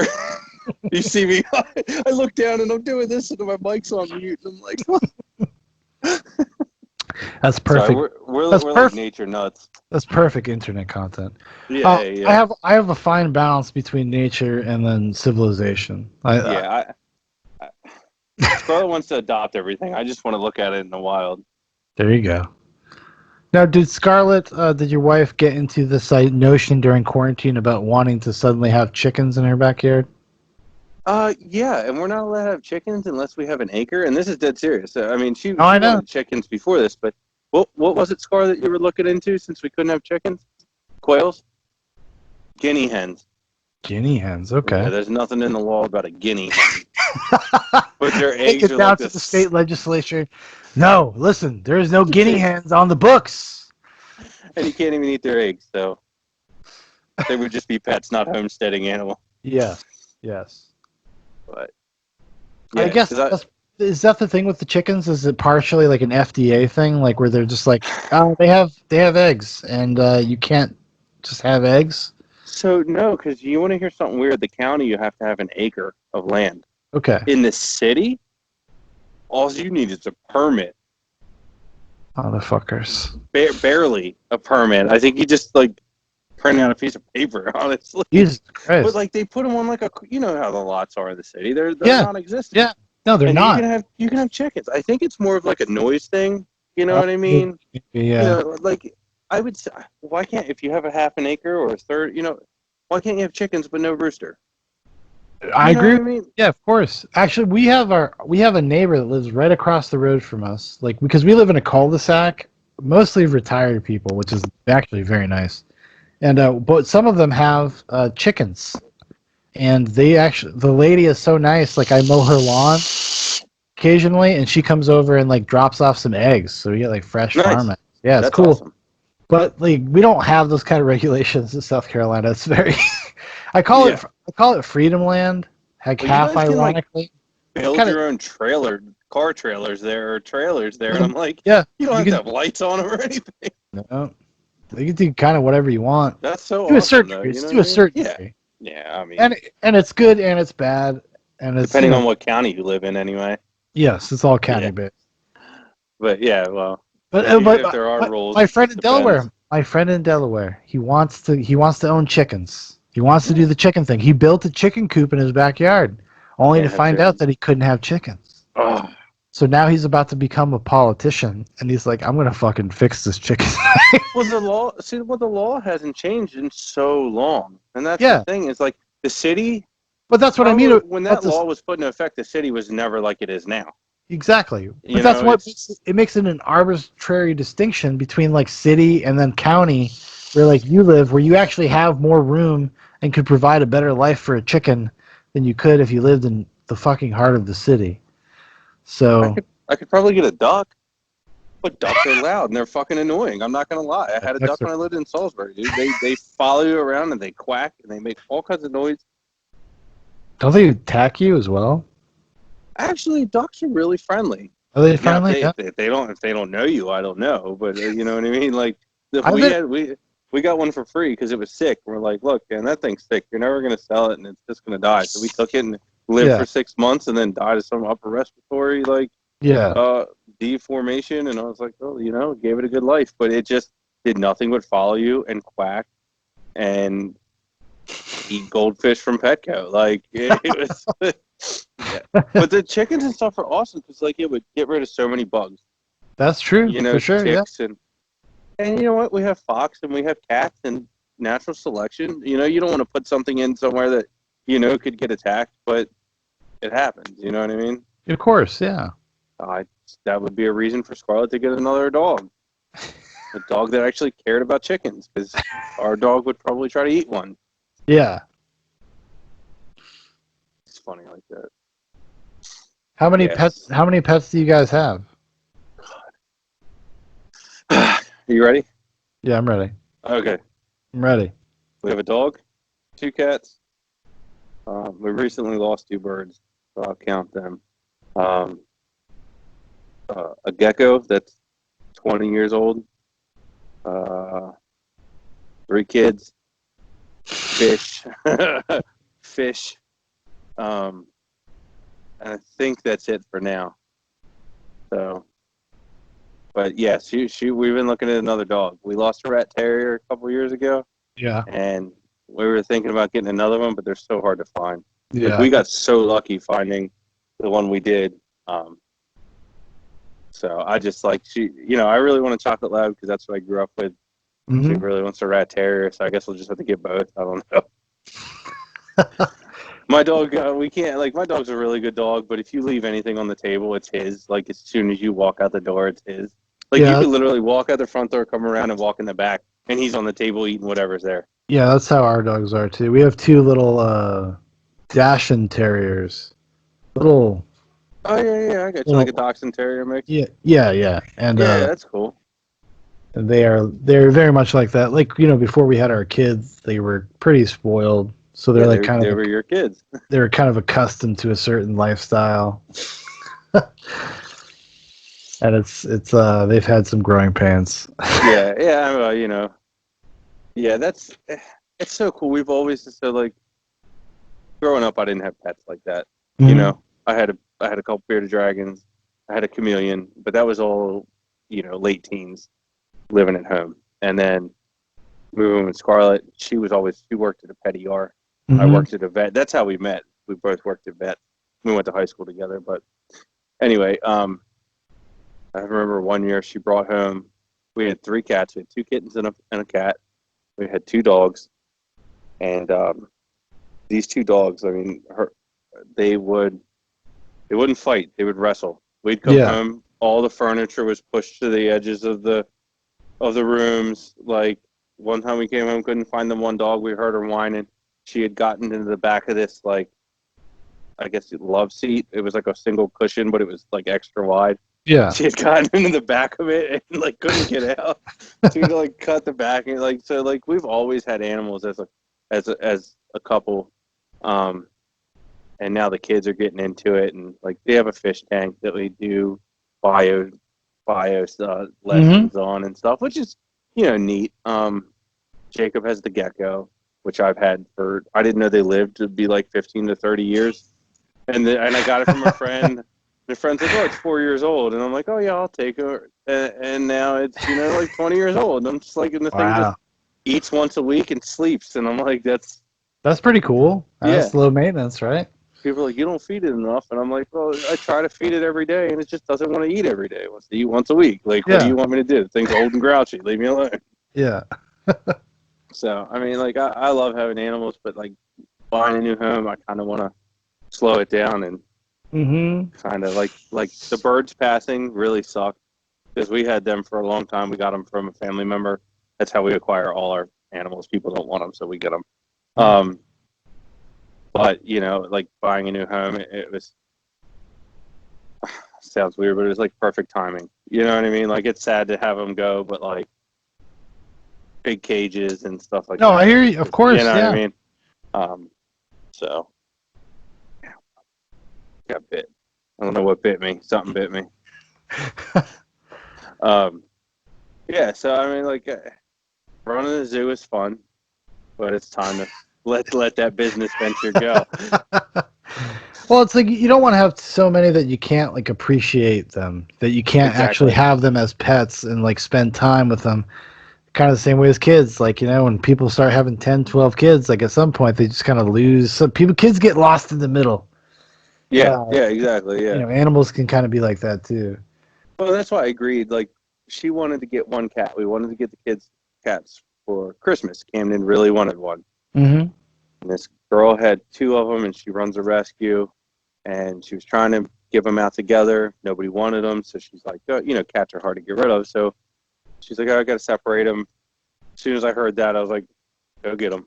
You know Mm-hmm. what I mean? Because we were only going to get one. Yeah. So, but you never want to see something get separated like that. They were brothers. Yeah. From the same litter and everything. So, and I don't mind cats because they do their own thing. Exactly. Cats are You the know what I mean? perfect animal. They come to you when they're hungry, and that's Every basically it, man. every once in a while they want you to pet them for attention, but other than that, they just go lay Do their own around and thing, do yeah. their own thing. Yeah. And I make sure they have plenty of places to hang out where the kids can't fuck with them, and Yeah, you know and what I they're mean? and they're good to go. Still can't get them to clean the litter boxes. They're, No. but that's. I never wanted. I was like, see these auto. I was never a cat person, but I'm Mhm. I'm an animal person. Like, well, who spends $199 on a cat litter box that cleans itself? And then you had a This cat litter box. Yeah. this guy might. This guy might. I'm telling you. I hear Merry that. Yeah. Christmas to me. Yeah. We actually got a cat last June for my kid's birthday, which is something you know, I'm not an animal hater, but I was just like, I don't want to have too Cat, many. I don't want to have yeah, too many animals. Just don't like. We live in a modestly sized house. Like we don't yeah, have a ton of room. We have a nice sized backyard, but at the same time, it's like it's not like they can yeah, run yeah. around forever or whatever. And yeah, but I ended up breaking down. We got him a cat, and yeah, I felt the same thing. I was like, oh shit, I completely forgot about kitty litter boxes, Yeah. like litter boxes. I showed my daughter. I was like, "This how you do it? It's super easy." Super fun. Look for the She's like, clumps. "Yeah, yeah, right." It's like a game. I have one cat that doesn't even bury it, and I'm like, "Bro, I can smell it all over the house. Like, Yes, bury yeah, that. I gotta go up yeah. there and bury it for him." Come on now. I'm not. This isn't part of my job of taking care of you. It's just he like scratches the sides of the box, and I'm like, dude, it's down there. Like, it's not raining from the ceiling. It's under you. You're stepping in it. Move it around. Do your instinctual function, man. Come on, bury this shit. It's just like crazy. And he wants to go outside all the time, which is cool because I've never had a cat that wants to go outside Yeah. or that I could trust to go outside. So like I put him on a leash and he goes outside, and Oh kind wow. of weird On to a see a on a cat do that. leash. Yeah, yeah, Wow. on he got a harness and a leash, man. Because Wow. I have cats running around here all the time, and I just like as a pet owner, I could never. I've seen the fox around here. Mhm. I've heard what they do to smaller animals. Like Mhm. I could never let a cat out, in Mhm. good conscience, just to, possibly. Now the cats around here are pretty large. I'm not, you know what I mean? Like they're going around eating, but it's They're still like alley one of those. cats. Yeah, dude. I'm just like, They're neighborhood cats. dude, it's just insane, man. Well, But you yeah, got to because worry about your own cat with the neighborhood cats because they will well, fuck your cat up if it's a well, house that's my cat. thing too. Is like I watch that show, My Cat from Hell. I don't like every now and again, like that guy's. I don't know if you've ever seen that Yeah. show, Oh yes. Yeah. Of course. Yes. I've dude. seen That that. That that guy's guy, the guy. Is he yeah, talking about the guy who's in a band and he's bald? Yeah. he Plays the brings his bass. guitar case with Yes. cat toys in it. Yeah, it Yeah. reminds me of what's that movie, Desperado or something Yeah. with Yeah. With Antonio Banderas. yeah, Yeah. yeah, yeah. Yeah. Oh my god. Well, yo, what's he got in the case? But He's like a cross between. Yeah. He's like an effeminate the dog whisperer. yeah, no, and I see a lot of the problems in the house come from cats outside of the house, like pissing Yeah. on the outside of your house. And I'm like, Yeah. Drives bro, him I crazy. can't have that. I swear to God, I will put up motion sensor sprinklers. Not only because it'll be fun for me, but it's functional. Get yourself a Get yourself a super soaker and just go out there a Yeah, couple nights, hit them, and it won't. It'll be you'll stave them off for a little while, you know. yeah, yeah, yeah. And it's fun. It's still fun. All right, Danny, we are rounding out 3 hours. Nice, awesome. Yeah, yeah. So I got to close this out. Let me ask you one question. Now I Okay. know that you got. I'm gonna assume this is your favorite band because you have a giant tattoo on your leg. Okay. So, what is your favorite Deftones song? Um, I actually, Because you have the Minerva tattoo, correct? yes, Yeah. So I have not listened to Deftones. I'm going to be honest here, and I'm serious. In like 8 years, because I loved them so much that Mhm. I've played it the hell out. Um, so my White Pony was my favorite album. Yep, same here. So honestly, anything off of there is great. I couldn't give you a specific song. I got this tattoo because I was young, and I thought it looked fucking sweet. And Yeah. the guy that did it actually did an amazing job. Like I did. I saw it. You It know what looked I mean? good. So I was just kind of young, and I was like, I just want a big piece. That's Yeah. really where it came from. If I had to get a favorite song though, it would be uh, Sublime, actually, Doing Time, Okay. Summertime. There you go. Um, but yeah, the whole White Pony album is like I used to ride bikes, so that was like my whole thing. Yeah, I know you All probably day. felt pretty fucking cool too. Like I watched you change, like because it makes you feel like you're Yeah, an yeah. adult. So I don't want to be cliche and say like that was my favorite song, It is a good song. but Oh, come it on, is a good song. Like it's kind of it's played now. But yeah, I could tell you like that. I don't want to be cliche. Like that would probably be like if I had to listen to a Deftones song right now, that would if you're honestly. if when you're 33 years Hold on, old. hold on. You went out. I'm sorry, my back. Yeah, you're back now. When you're 33 years old, like you go back to that. You go back to Yeah, what? so like I said, I haven't listened to it since I like got the tattoo. I really like probably 6 months after that. I was like really heavy back into it, and then That's why I never got a Pixies tattoo because I feared this life. I feared this. I feared this happening. I was gonna get the. I don't know if you're familiar with Surfer Rosa. The Pixies. It's the album that has "Where Is My Mind" on it, like their most popular song, and it's like a Spanish woman topless, like gesturing to a painting. I was gonna get it for a long, long time, and I didn't. yeah, Somehow the moment passed me by somehow, and I didn't yeah, do it. Now I always think back. I'm like, it's probably a good idea yeah, for me, because I would yeah, have a topless woman on my body. So like, dude. not that I have a problem with it, but like, if I have I to go get a job or something. I almost made the same mistake. Trust me. On my I had one for my forearm was like that, and then actually the guy that was going to do it talked me out of it because he's like, dude, you got you kids, don't you don't want that there. want that And there. I'm like, yeah. He's like, yeah. I'm like, all right, yeah, you're right. Like, It's crazy. Like now that I'm in my because I have not had a ton of strong impulses to get a tattoo. I've had great opportunities. There's the guy. His name is Zeke Owens. He is one of the people in a like that Ed Hardy learned okay, from yeah, like when like the actual tattoo artist Ed Hardy. One of the people that he apprenticed under. He was. I used to live in. I lived in Alaska for a short period of time, and we played a couple of gigs at a tattoo parlor, and they would said they would pay us in tattoos. But I was I just like, I couldn't think. Actually, no, that's not true. I thought of a tattoo. It would have been awful, and I'm glad I didn't get it. It was going to be a robot on my ankle that said "sex machine," like a robot with a boner, like a 1950s style robot with a boner. So when I would walk, it would look like that is a great idea for a tattoo. it is a Not for great idea. everybody, but it is a great idea. Yeah, Hey, I could see why you played with that idea. I can yeah. definitely that But was a struggle for you. I could tell. actually, I almost was this close. I was Yeah, fucking close. I was like 2 shots of bourbon away from doing it. it's hard. It's hard to sit and actually think of a tattoo to get.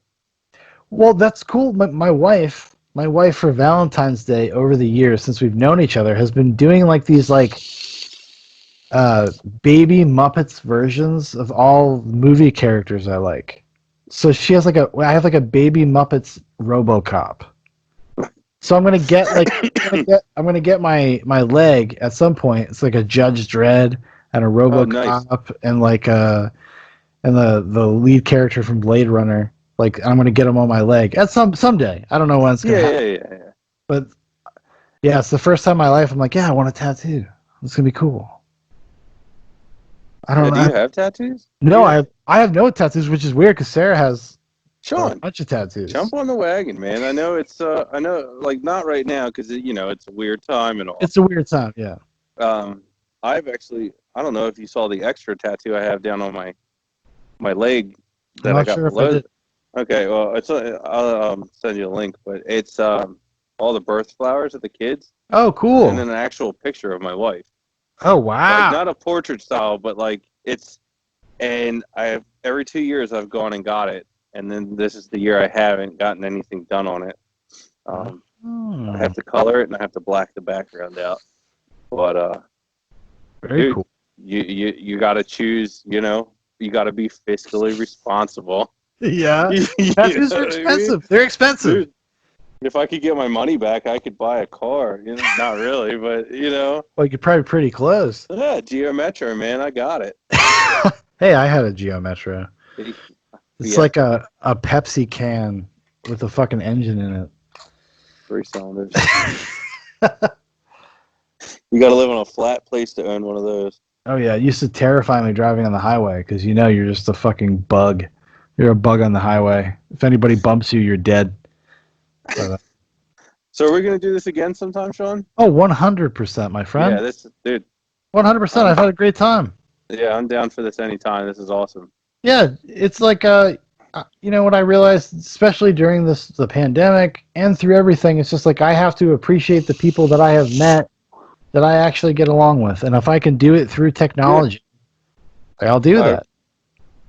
I I'll do that. appreciate that. Yeah, no, I'm seriously, when I thought about doing this, because I've interviewed a couple other people, but when I wanted to talk to somebody that was more like me, and that was Yeah. more have a contemporary in the sense of like you're a father, like you're a working man, and I really appreciate your perspective. I really appreciate you doing this and coming on and talking to me, and I've had a really great time. Yeah, Like, me too. if nothing else ever comes of it, like I had a good time. This was a great conversation. So thank you for that. Like I really do Thank you, appreciate man. it. I'm glad you thought of me because I never thought, You never And thought I- you'd be on the tens of viewers that are on Zoobox. get out of here, man. Zoobox gonna be well. If I can keep my brothers from saying awful things, we'll be good. Yeah. Yeah, So you gotta put a switchboard with a mute button on those guys. yeah. Put it on a 4-second delay. Yeah, I know. Tell me about it. Sometimes, even for myself, sometimes you get carried away. But I've heard a few things. I know. see where Well, you're that's coming from. that's the weird thing about doing like these interviews, and then I do the movie reviews. Like that's actually me, and then when we do that other show, I become like a character. Yeah. Like it's I a little. see the difference. Like, yeah, you're Yeah. like, you're real in tune and kind of like on the point when it comes to the movie stuff. I can tell that you actually hold some passion for that. You know what I mean? And you hold passion for your podcast, the group sessions and stuff too. But yeah, you can tell you guys kind of let loose a little bit more. And Oh yeah, and Yeah, that's kind of the point, is trying to find the line between like appropriate, edgy. It's a learning process. Like for them, they've never done anything like that before. Like for me, it's a little bit different because I was just like being in a band and stuff. You just learn a little bit about showmanship. You learn a little bit about like flipping a switch, and like, well, okay, here we go. We're putting on a show. They're not quite there yet, but they'll get there. yeah. They're young. They're young bucks. Yeah, And they have to deal still with take dad. everything a little too personally is the thing. I think Yeah. I'm like dad. Like I feel like I'm like a dad on that show sometimes. But and then also I say awful things as jokes. So that's humor though. I mean, well, that's the thing, and it's never malicious. I never intend to hurt anybody's feelings, and I don't. I have a line. Everybody's got a line. I'm not stupid. But on camera or on microphone. yeah, I'm just messing with you. Danny's like trying to say like, oh, before we started hit record, Yeah. Oh man, God, I almost had second thoughts on this thing, man. dropping N-bombs talking about Minneapolis. Oh no, never. I think that's the only line I do have. Oh, actually, honestly, yes, probably. That's the only line I'd ever have. Honestly, like anything goes. Yeah. It's just not worth it. It's not worth the trouble. It's not worth the conversation. It's not worth anything. Honestly, I think I don't want people to give words that much power, but they will, and that's not my decision. So I have to respect that, Shaun, I think we're gonna do this for another hour. I know, fuck. Okay. Dude, I honestly, like, do you edit these? I don't mean to like start talking about it now. No, I will edit out peeing. That's what I'll edit out. I mean, I don't care if you do. Hey, use whatever you want. I'm just asking because I gotta work it. I gotta be at Mountain Road at 7 a.m. So Okay. All right. Well, we're gonna end this right now then. no, you're good, man. No, but thank you so much for coming on. Like seriously, do this again. Hey, if you ever want to talk to me about a movie, actually, if you have like a favorite movie or something, let me know and I will watch it and we can talk about it. That'd be great. Awesome, man. Be awesome. Sounds And, good to and me. then also just maybe we could just do another chit chat thing, whatever. Yeah, that's what I'm down for, man. Or you got my Just a little social butterfly, so. you got my number now, man. Like if you ever just feel like shooting the breeze, give me a call. Yeah, awesome, man. Seriously. All right, everybody. Thank you so much for listening. If you have made it this far, if you've made it this deep into the podcast, if you want to know more about ZooBox, if you want to hear about all the nastiness and the shenanigans that goes on in the ZooBox Nation, you can check us out on Facebook, on Instagram, on Twitter. All the links will be in the description. So thank you so much for joining us, and thanks so much for coming on, Danney. I appreciate it. Thank you. All right. Good night, everybody.